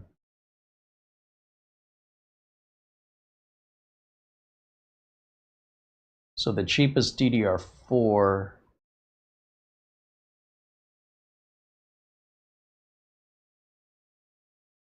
same size as that one. 1 gig. No, that can't be right. Trying to figure out where are they putting the size of the module. Well, those prices jumped up quick, didn't they?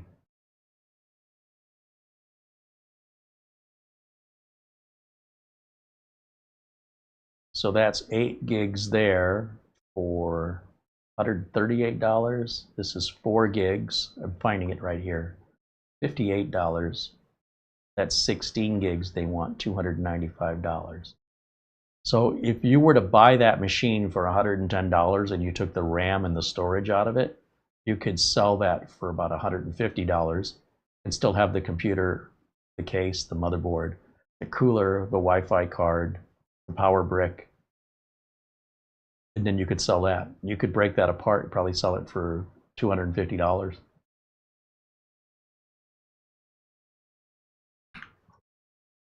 On eBay if you wanted to do the work. It's pretty unusual to find a refurbished PC that they don't pull the RAM and storage out of it these days for that very reason. I'm seeing that same computer for $100 with no RAM or storage. So are you sure you're getting the RAM and storage? Peter, our friend in the Netherlands, contributes €1 in Super Chat. Thank you, Peter.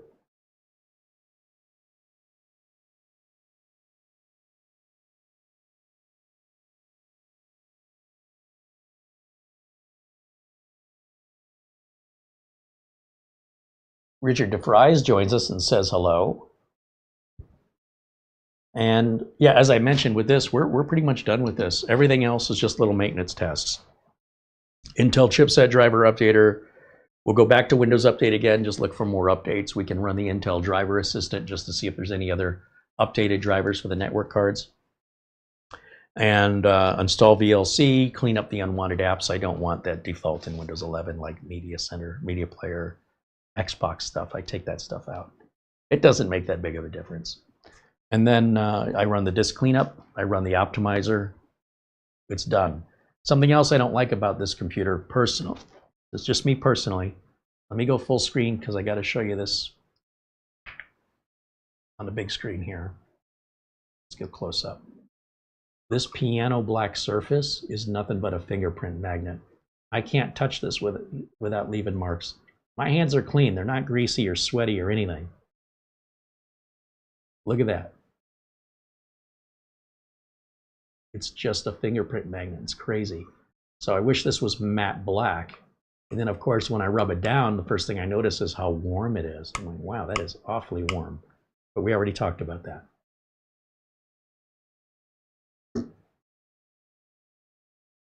So for those reasons, unfortunately, I cannot recommend this machine. It's not that it's a bad machine. It's very old. And I think for that amount of money, you could get something much, much newer.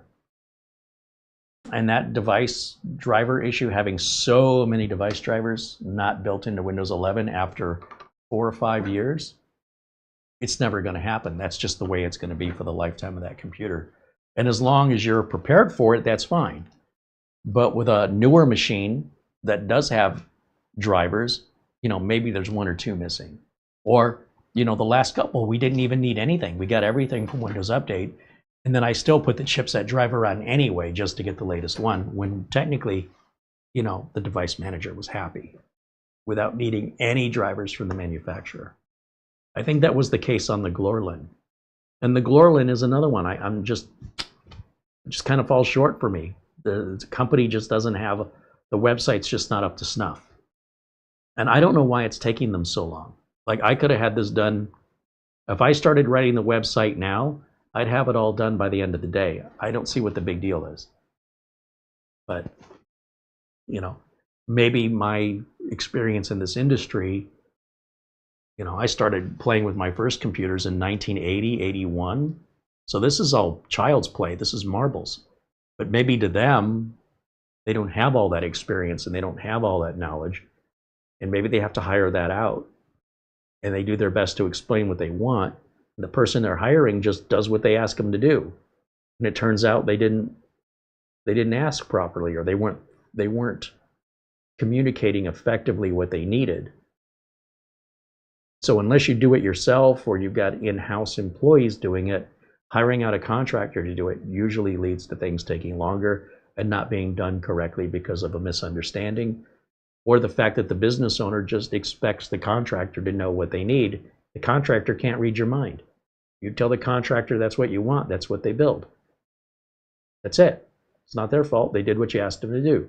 If you didn't know enough to ask, you know, make sure you do this, this, and this, and itemize everything, whose fault is it when it's still not working? The person who hired the worker. That's the person to blame, not the worker.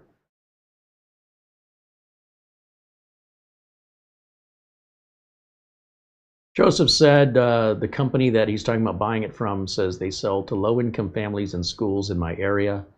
They are certified Microsoft refurbishers. Yeah, well, I mean, those kind of organizations sound wonderful. It doesn't sound like anybody's scamming you.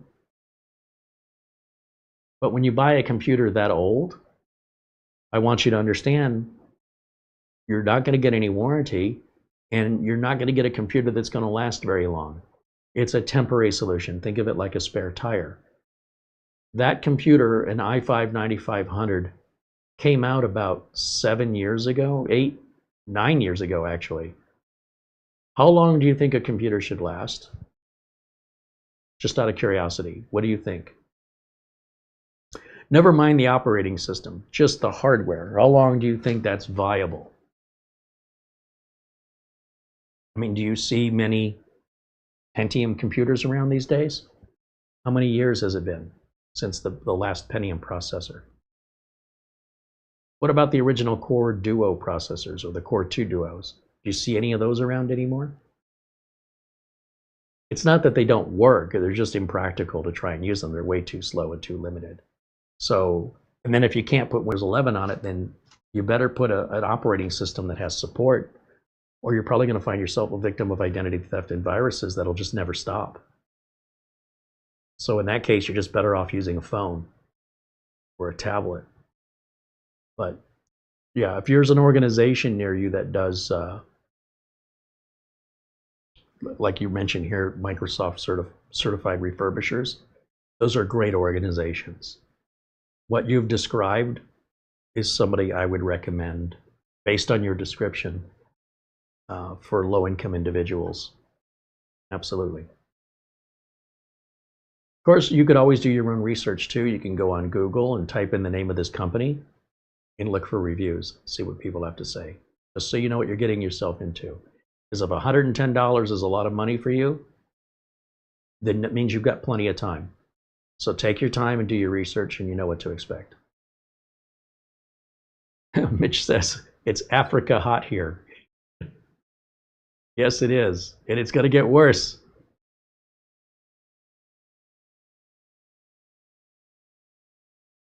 Any other questions I can answer for you? This will be the time to ask. Otherwise, we'll wrap it up. I guess I'm going to go ahead and shut this down. And while I'm waiting for you guys to ask any other questions, let me jump back over to this desktop over here and see when the CPU of this i5-9500 you said? Let's just ask, when was i5-9500 released?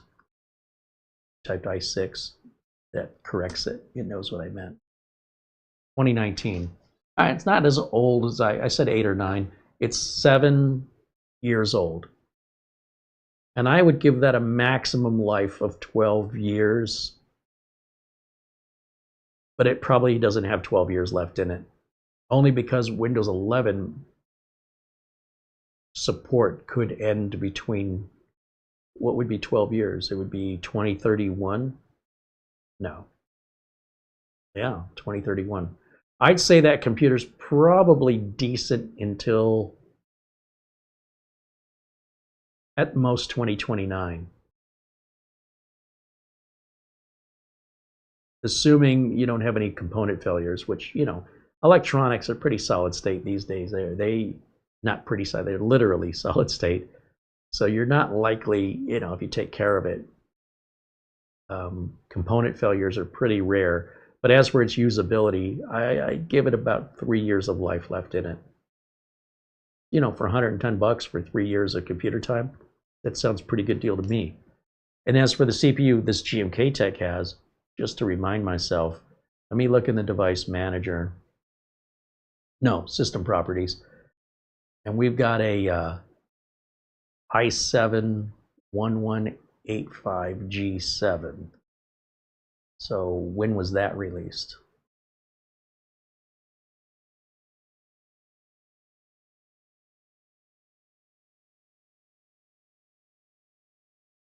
This is only a year newer. Wow, that's really shocking.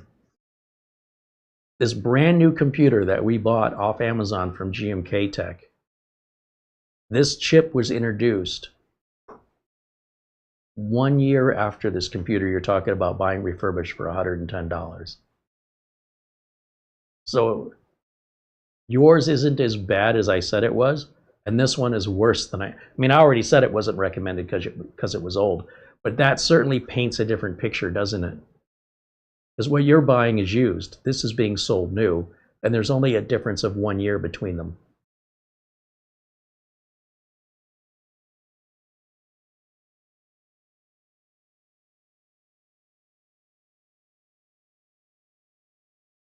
At least as far as like the launch date goes.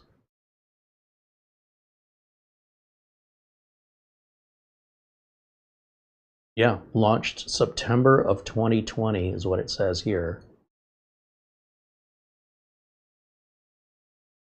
For $426. Well, that means this GMKtec computer is using components that are 6 years old. But it's being sold brand new with a 1-year warranty. That's why I'm not recommending it. Isn't that crazy? You can buy a refurbished computer for $110. That's only 1 year older than the tech. This is brand new, but the tech in it is 6 years old. The one you're buying, the tech in it is 7 or 8 years old, depending on which time of year it was, from the day it was introduced to the market. So your actual computer may not be that old, but the technology in it, that's what I'm basing it on, is when was that technology available for sale? When was the release date? WD180K says, Carey, I received my Lombardi's Pizza 4-pack. Looking forward to dinner this evening. I have another channel where I'm doing frozen pizza reviews. And I don't believe Lombardi's actually ships those pizzas frozen. I think they're just refrigerated, right? Because when I made that first one, that was never, like, we ended up freezing it just for a couple hours and then cooked it that same night. Best pizza I've ever had. Flat out, bar none. Then I made one frozen that I've had in the freezer a couple days. Put the pepperoni they included on it. Wasn't very good.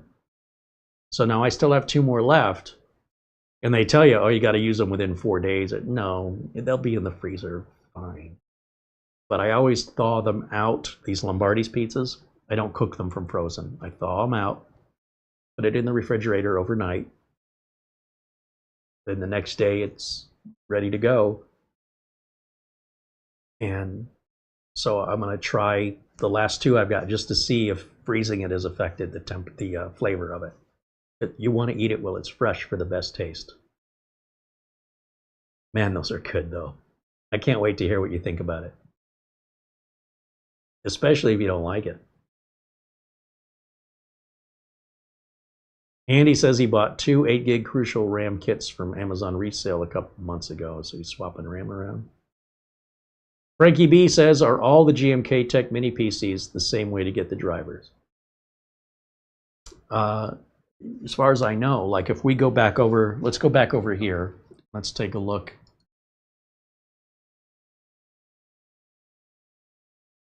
We'll go to GMKtec driver download. Click this first link that takes us to GMKtec's website. So let's say you bought this $3,000 EVO X2 mini PC for AI. This is the most expensive computer they sell. And we want drivers for this. Are we going to be told we can't get the drivers because the lead limit's been reached? Because at this price point, I would expect better. I might be able to excuse it at the price point on our what's this called, an M2 Pro S. But on the EVO X2, when you're spending several $1,000s, see, they've got all this videos. We're probably not in here because we're too honest. Oh, we're not in here because we never reviewed it. Never mind. There's manuals, driver. Okay, so let's say we want these drivers. Look at, it's still for a Windows version from last year. So it's already out of date, despite they're selling these brand new for top dollar right now. They can't be bothered to update this. But can we even get it if we wanted to? Hit download. And then we want, yeah, these are all 24H2. Why is there 3 of them? What's the difference?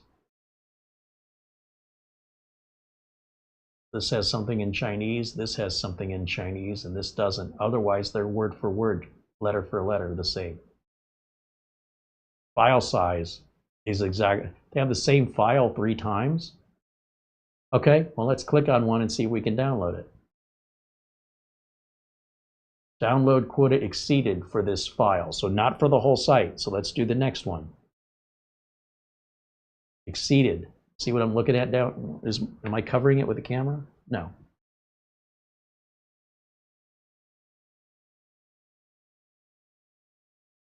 Let's do the last one here.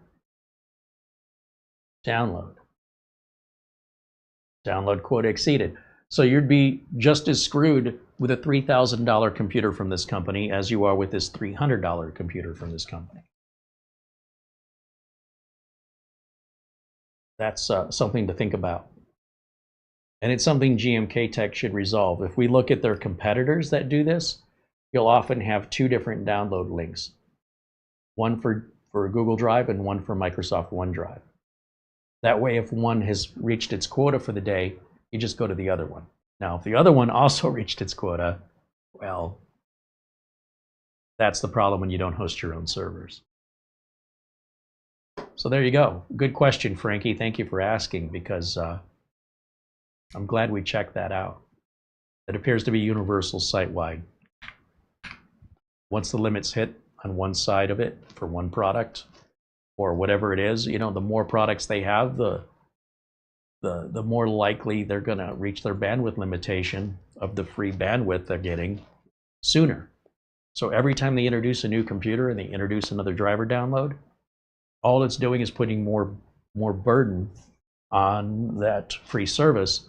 And the free service says, look, we're going to give you, if we take, for example, a plate of food, and I go, this plate of food serves 4 people, and you invite a friend over, now there's 5 of you, so everybody eats a little bit less, it's probably fine.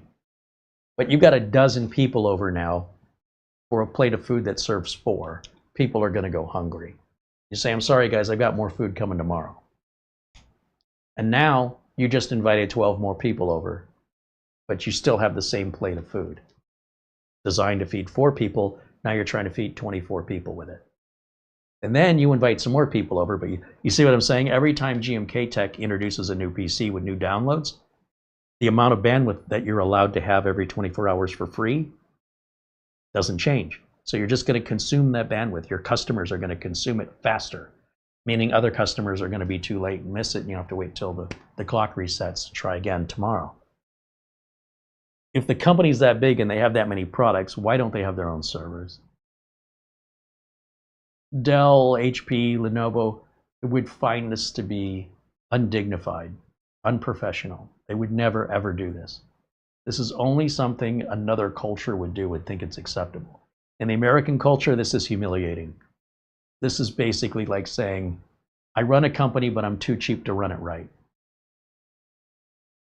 So instead of doing any advertising, I just get little Post-it notes and I stick them on billboards at other businesses in there. You remember when businesses used to have a little board you could put lost dog or wanted a babysitter or something like that? Sometimes you'd see other businesses, hey, we fix cracked windshields. Why are you advertising your business in this other business? That's very unprofessional. And in my line of work, I consider it to be undignified. If you're 16 years old, that's fine, you're a kid. But when you're trying to run a professional organization, and maybe you needed that as a temporary stopgap until you got your own servers, again, very reasonable. But at this point, GMKtec's been around too long to be playing these games like they're little amateurs. That's an amateurish thing they're doing. Otherwise, they seem like a good company with a quality product. Again, I haven't tried their support, but if we assume the support's good and there's a good price and it's built well, it's a pretty minor complaint to have. But as long as you download the driver before you need it, who cares?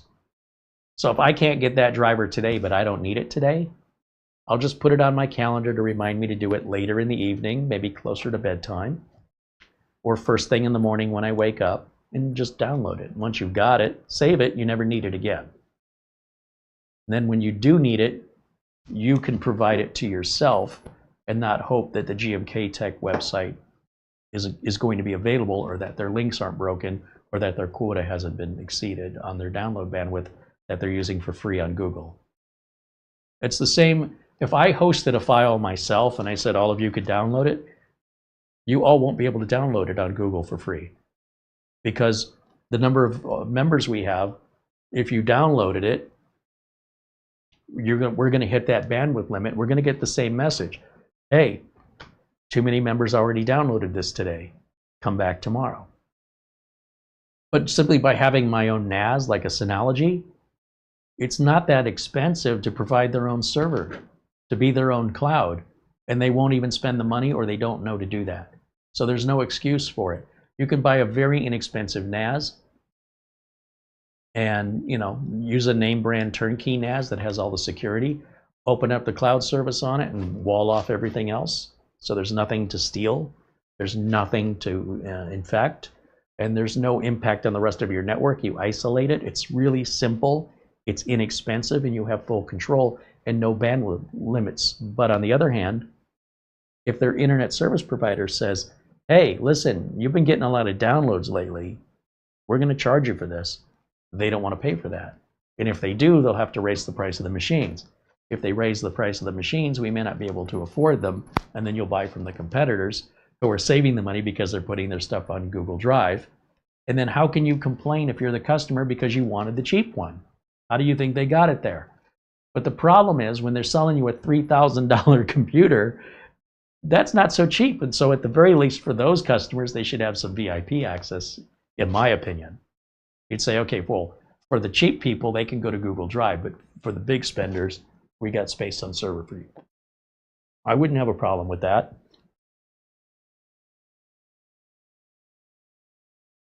Frankie B says you would be better off to back up the drivers before you wipe the PC. Right, but that's assuming you could back up your own drivers. In other words, if you've already determined you need to wipe the PC, whoops, just drag that over here. A second. If you've already determined the PC needs to be wiped, it's probably too late to get the drivers. And you could back up your own drivers using the optimizer. That's absolutely true. But if you were not that technically savvy, you're just better off downloading the drivers from the manufacturer, because if you ask anybody how to do it, nobody's heard of the Windows 11 optimizer. They don't know what you're talking about. Most people don't know. Even other technicians, my peers, don't know how to do that in Windows. You ask any other content creator that's supposedly an expert, how do you back up your drivers? See how many of them know the answer to that. Very few, in my experience. They go, well, you just go to the manufacturer's website and download them. That's what most will tell you to do. So what I'm telling you to do is I'm saying, since you're going to hear that from everybody anyway, including the manufacturer, go to the manufacturer's website and download those drivers. You don't even have to wait till you receive the computer. When you've placed your order, the next thing you should do is go ahead and download those drivers so that you're ready when the computer arrives in the mail. You're already ahead of the game. And if you have any difficulty downloading the drivers because the quote has been met, it's probably going to be a couple days before you receive the computer. So try again later tonight, try tomorrow morning, try tomorrow afternoon. I'm sure you'll get those drivers before you'll get the computer in the mail. And then once you have them, put them somewhere where you'll find them. And you're good to go for the life of the machine. That's my advice.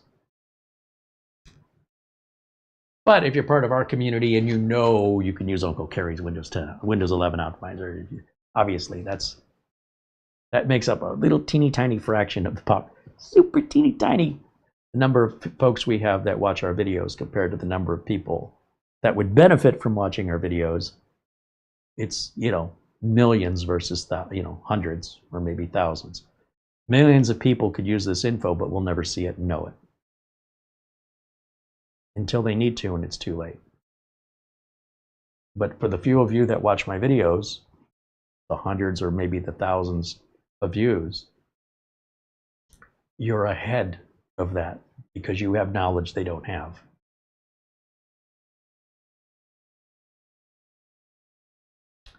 Andy says, in my little town, there's a community billboard at a little country grocery store, and businesses and individuals use it. Yeah, if they're small businesses, you know what I mean? Like, it'd be embarrassing, I think, if a big major corporation cheaped out and put a little business card up there. Maybe you're a local real estate agent. Maybe you're a car detailer. You work for yourself and you offer your services to the community. That's really what the billboard's for.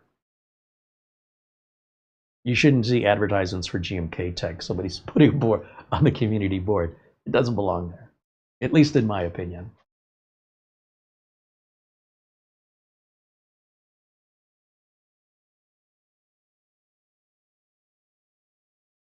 Peter says he saw my pizza hack a few years ago. Yeah, we were talking about frozen.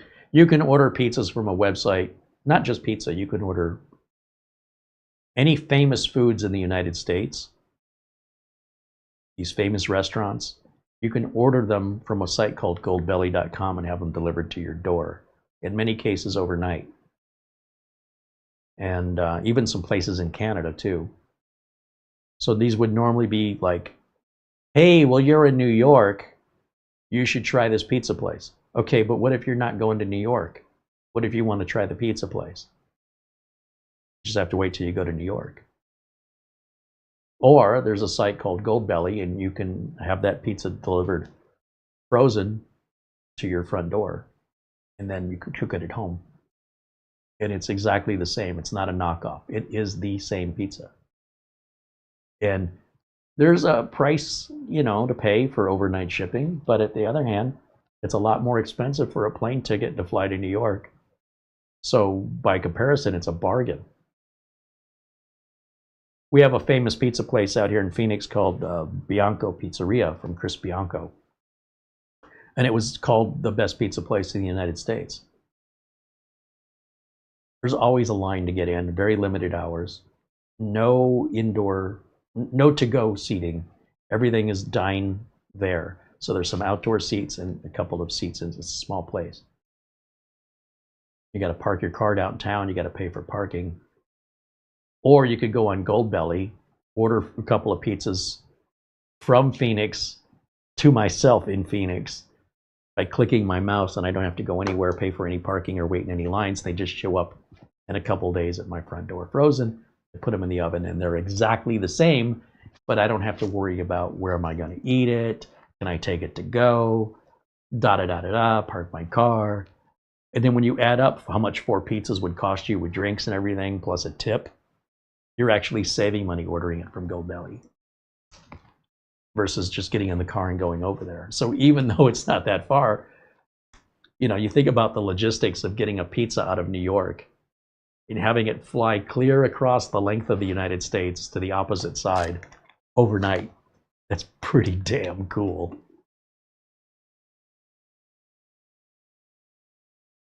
If you ask me, I think it's pretty damn cool. So I'm going to try some pizzas from like Connecticut, Washington. But there's burgers and steaks from famous steakhouses and barbecue joints, and Philadelphia cheesesteak is available. Sold as a meal kit that you put together, all from like Pat's in Philadelphia, famous Pat's. I don't think Geno's does it, but Pat's does. And then, you think about these famous food places that are a staple of their community, which has always been, hey, the next time I'm there, we got to go eat there. But not with Goldbelly. You can have whatever you want, ship it right to your door from all 50 states, even Canada. So it's pretty damn cool.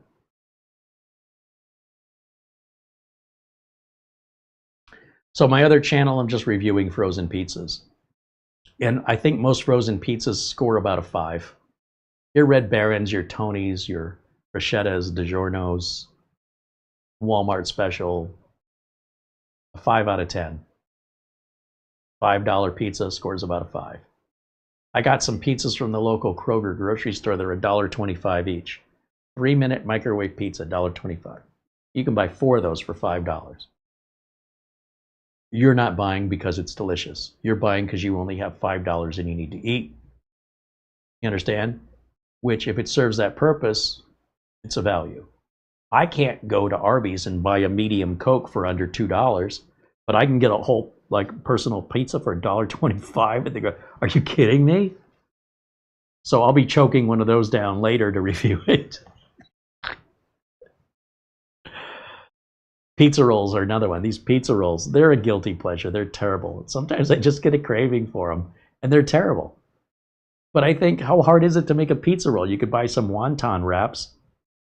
You don't have to make any dough. Just buy the wonton wraps. Get a jar of sauce you like. Take a tablespoon of sauce, put it in there. They sell these little mozzarella snack, mozzarella pearls or balls. Get the smallest ones you can. Drop it on there. Take a pepperoni, and just a little tiny pepperoni, cut it in half twice so you have little quarters. Put it in there. And then fold that wonton over. You gotta, wet the edges. Maybe not lick your finger. Get a ramekin with water. Wet the edges. Fold it over. Put it in the air fryer or the oven until it browns. Put some oil on it so it doesn't get too dry. Some olive oil, avocado oil, or even some butter. And if you're gonna put butter on it, if you're gonna put anything wet on the outside, well, it's wet. Sprinkle on a little Parmesan cheese or basil or parsley. What the heck? Make it garlic butter.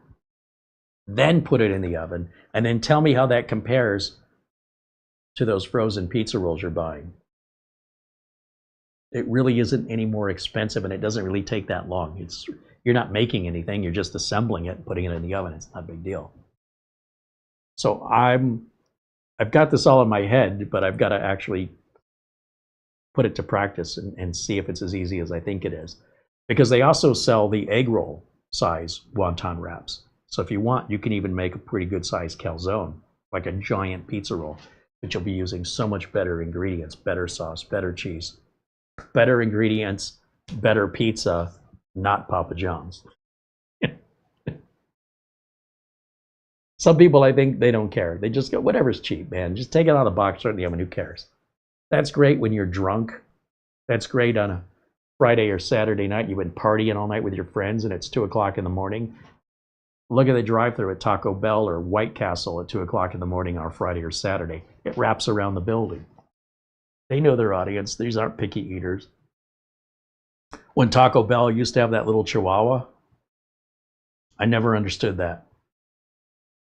So the chihuahua thinks Taco Bell food is good. I never thought of any dog I've ever encountered in my life as being a fussy eater. Hey, if the dog likes it, it must be good. Said no one. And yet Taco Bell went with this advertising campaign forever. And I'm like, what is the message they're sending? If it's good enough for the chihuahua, then you know it's good enough for you. So people want to buy cheap, fast, convenient. I want what's good. And if it can be cheap, fast, convenient, and also be good, wouldn't you want to know? If I'm walking through the grocery store frozen food aisle, and all the pizzas are roughly around the same price, but one of them tastes better than all the other ones, why would I buy the other ones? And if you know of that pizza, would you tell me? Because I'm looking. We found a few good ones, actually, but I bet you there's more out there we haven't discovered yet. Sometimes people like something from nostalgia. They go, oh yeah, this Red Baron pizza is just terrible, but it just reminds me of my childhood. That's fair enough. John Lewis says, I'm making him hungry. I'm making me hungry too, John. I think I know what I'm going to be doing after the show tonight. We went to Whole Foods because, and Whole Foods is clear across town from us. They sell some frozen pizzas there that you can buy off Goldbelly. Like Table 87 is a famous New York pizza place that also sells their pizzas frozen in Whole Foods. And they're only $10 at Whole Foods. Of course, the pizza's only this big, but regardless, $10 is a great deal. You can even buy just a frozen slice for $6. So I bought one of each. And then they had a couple other frozen pizzas that aren't sold anywhere else other than Goldbelly or going to the restaurant. That's it. Target department stores are also selling like DeFara frozen pizzas, which DeFara is a famous pizza place in New York City. And you can't get them anywhere else other than Goldbelly or going to DeFara. And it just so happens Target carries them. Target is also carrying Katie's. Katie's is an Italian restaurant in St. Louis, Missouri that is selling their product on their website to be frozen and shipped to you, or at Target grocery stores. And the Target grocery stores is cheaper and more convenient. In Arizona, when it's 110 degrees, and I'm having a product shipped in ice, you better bring it indoors right away, because it's going to thaw real quick. It shouldn't ruin, even if the food arrives completely thawed and the ice is completely melted. So long as you get it in the freezer right away, it'll probably be okay. Or immediately put it in the oven. But that does make me a little nervous living in the desert, ordering anything that's perishable. Because the trucks they deliver in, those trucks, generally they're not air conditioned. So who knows how long that box has been in the heat. That's why that overnight shipping is so important from Gold Belly. Or if I go to Target or I go to Whole Foods and I can get it right out of the freezer section, put it in the car and take it home, it's not a problem. Okay, any other questions for me about the GMKtec or anything else? This will be the time to ask. If you missed the live video and you want to ask a question, please do so using our email address right here on the screen. We love hearing from you guys, so don't be shy. Reach out anytime, and we'll do our best to provide an answer. If you have technical questions about a device, again, I recommend you contact the manufacturer. Don't ask me. You can ask me, but I'm probably going to tell you the best I know. I could be wrong. If you're like, well, I'm thinking about buying this, but does the BIOS support whatever? I'm not going to take it back out of the box and hook it up and check that for you. It's too much. But if you reach out to their sales or support email and ask them, then you're doing two things. One, you're checking to see how responsive they are. Because let's face it, if they don't answer your question, if I were you, I wouldn't buy any products from that company. I guarantee you, if you email Nemo, if you email Minis Forum, just two off the top of my head that I know from experience, and you say, I have some questions about the product before I purchase it, they love that. They love it. They get right back to you. Yes, yes, yes. What can we do for you? What do you want to know? Other companies, they just ignore you.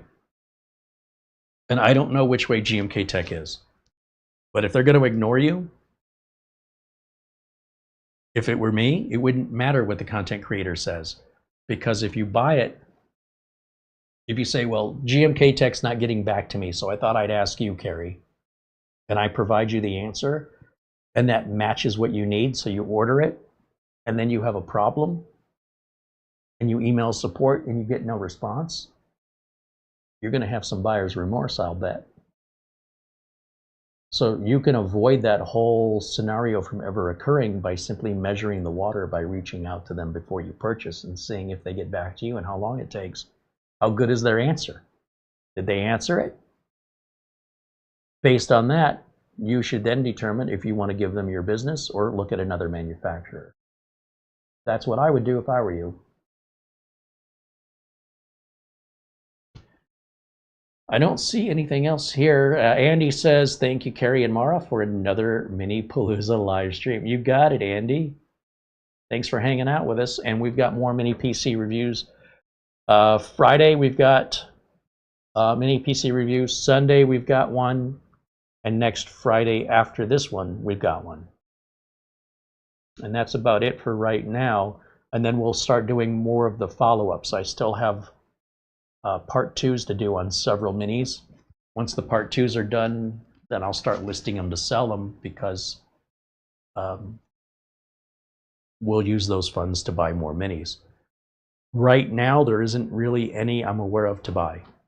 If you're aware of a mini PC of around a $500 price point with RAM and storage already in it, please email the link to us. Because, and preferably on Amazon. That's how we ended up with like the A-Dreamer and a few others. We didn't know anything about them. And I go on Amazon constantly scouring, looking for something that we can review. I'm just seeing a lot of the same old stuff over and over and over again. Somehow, I never saw the A-Dreamer until you guys brought it to my attention. So if you see anything on sale, or something you think would fit into that $500 or less criteria on Amazon that we can use our gift card money for, we're looking for the content. Frankie says, what about AOOstar? Did they get back to you? They got back to me, and they got back to me quickly and very helpful. They were very, very good.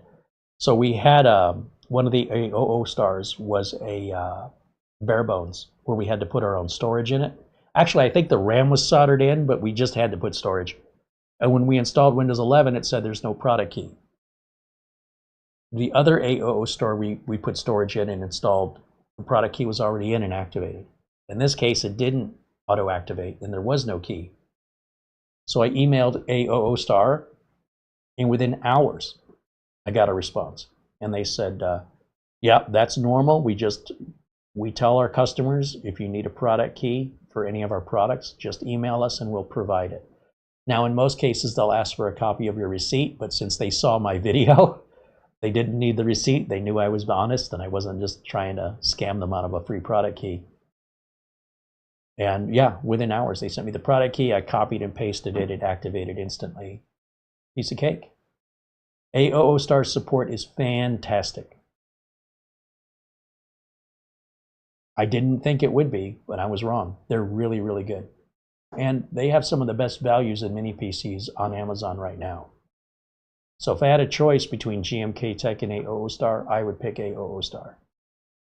But if I had a choice of Minisporum, I'd take Minisporum above them. So it all depends on what the product is, what it's providing, at what price point.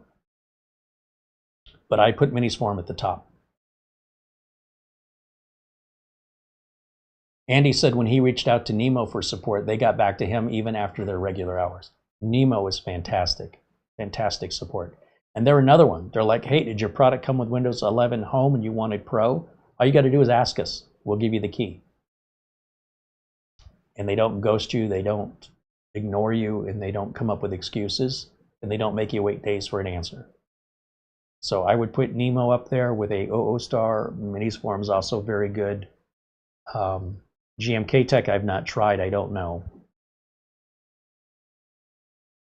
Paladin, Wowie, Bosgame, Ace Magic, Camrui.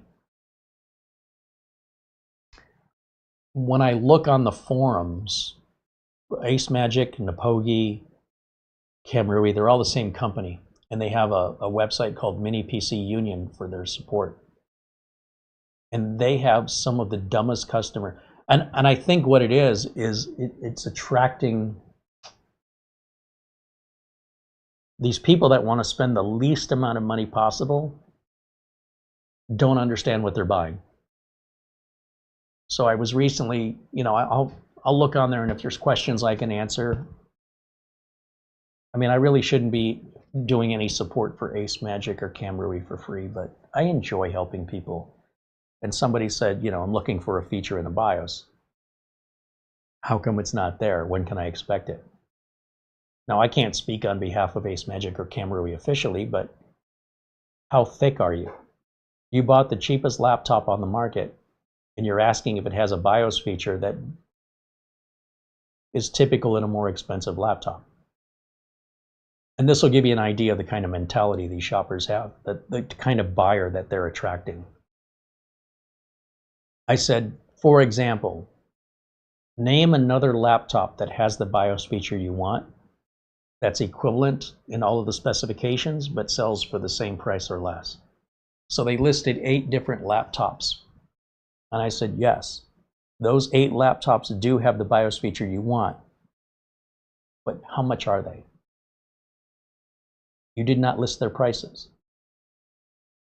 I specifically asked you, my original question to this customer of Ace Magic or Camrui was, name an equivalent laptop of similar specs or better that sells for the same price or less, that has this BIOS feature that you say other laptops have.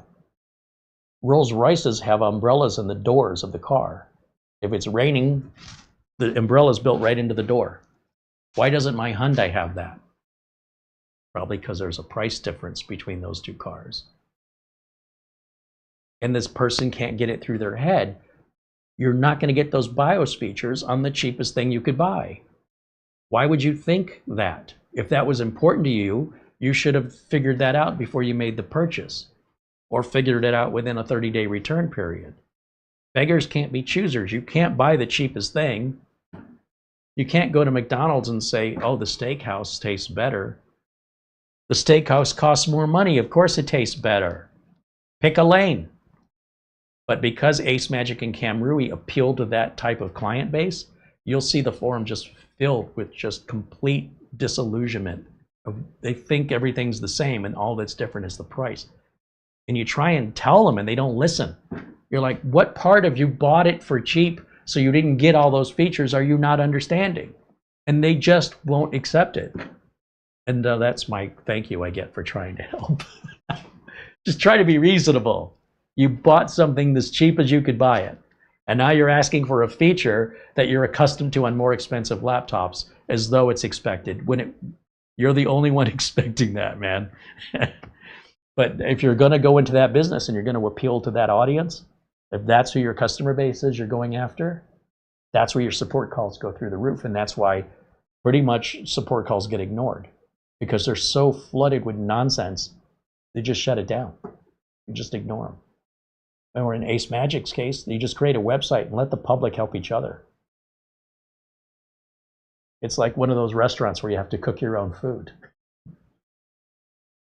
Here's your food, you cook it. You like it raw, you like it well done, you like it crispy, have at it. What do they call those restaurants? Shoot, what is that called? They'll do that with like fondues or steam pots, things where they bring you the food and you steam it yourself. It cracks me up.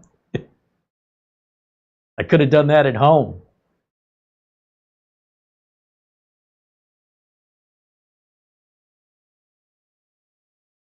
Edward Bass says, Carey, I always learned something.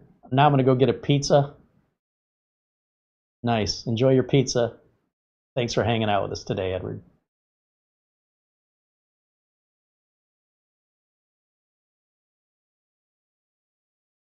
And I want to hear back from the WD-180K there. I want to know how that Lombardi's is. Because if you don't want them, I'll take them.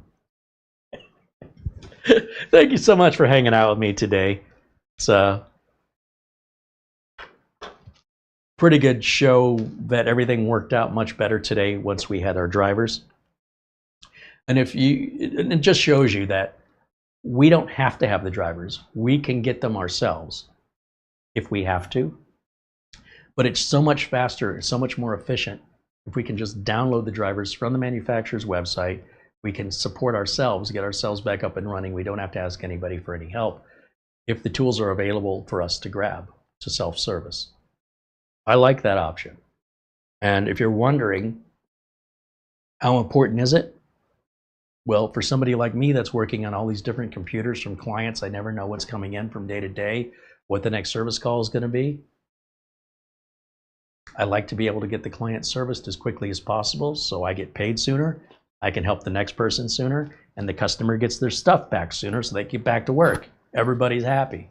And if I can't grab the drivers, it's going to take me longer to figure it out. I'll still get there. But as you compare part 1 to part 2 of this series, of this GMKtec M2 Pro S, watch how long it took me to do what I just did in minutes. So if that's not important to you, then that's fine. But for me, obviously it's important. And you should know before you make the purchase. You shouldn't find this out after the fact. And I hope if you find out after the fact, you're within your 30-day return period if it's not acceptable to you. So preferably you find out it's not acceptable to you before you make the purchase. I don't want to send anything back. Even food. If a restaurant brings me food and I don't like it, I'll probably just not go to the restaurant anymore. But I'll also check the Yelp reviews, and if everybody's complaining about the restaurant, I probably won't even go there to begin with. See what I'm getting at? But if you're in a mood and you're just like, let's go try it and roll the dice, I'm not telling you not to. It's just not my thing. I'm not real good at rolling dice. Not in my favor. So if I was better at it, my attitude would probably be different. If there's a game I play and I don't play it well, I probably don't want to play that game. You know what I mean? There are video games I was never good at, like Qbert. It's not fun to play. I'm not good at it. I've accepted that and moved on. I'm good at Galaga.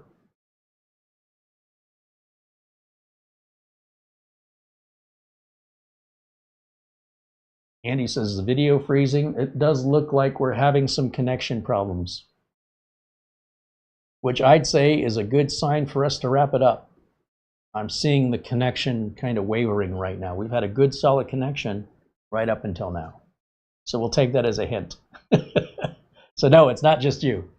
And it's not us. It's something to do with YouTube or our ISP. And yeah, you're probably seeing some real bad video, but you should be hearing me okay. What is the second channel? Just look for frozen pizza reviews. You can't miss it. Thank you guys so much for watching. We'll look forward to seeing you all back here on Friday, 1 o'clock, our usual start time, with another new unboxing and review of a mini PC. I'm not sure which one yet. I've got 3 to pick from. One of those 3. And then on Sunday, I'll have 2 to pick from. It'll be one of those 2. That's our plan. And then follow up with some part 2s going forward. And we hope you'll join us then. Thank you to Mara, of course, for all the work she does in the background, doing our thumbnail and our video descriptions. Thanks to our friends at VIP-URCDKEys for continuing to support us here and to support you guys with legitimate supported license keys that aren't going to rip you off. Also, a shout out to our friends who have contributed, Paul Vercher, Buster, and especially today, Frankie B, very generous. Thank you so much to each and every one of you. And all of our friends in green, the members who are paying monthly memberships. That's what keeps this ship afloat. Without any corporate sponsors, we're sort of relying on our audience to keep us around, and you guys are doing it. And I can't thank you enough for it. So with that, that'll wrap it up. In the meantime, we are looking for some kind of a good sponsorship opportunity, but the economy is just not bad for the consumers, it's bad for the companies.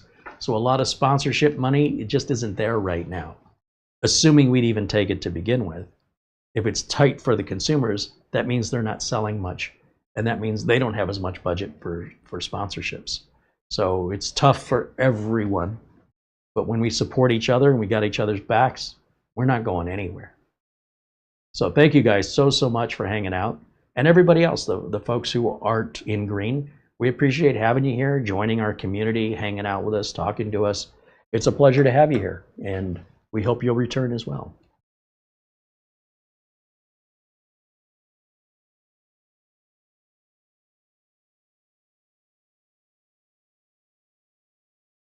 Peter says bye for now. I haven't gotten there yet. All right, guys. Thanks again for watching. We'll see y'all on Friday. Until then, what Peter said there, bye for now.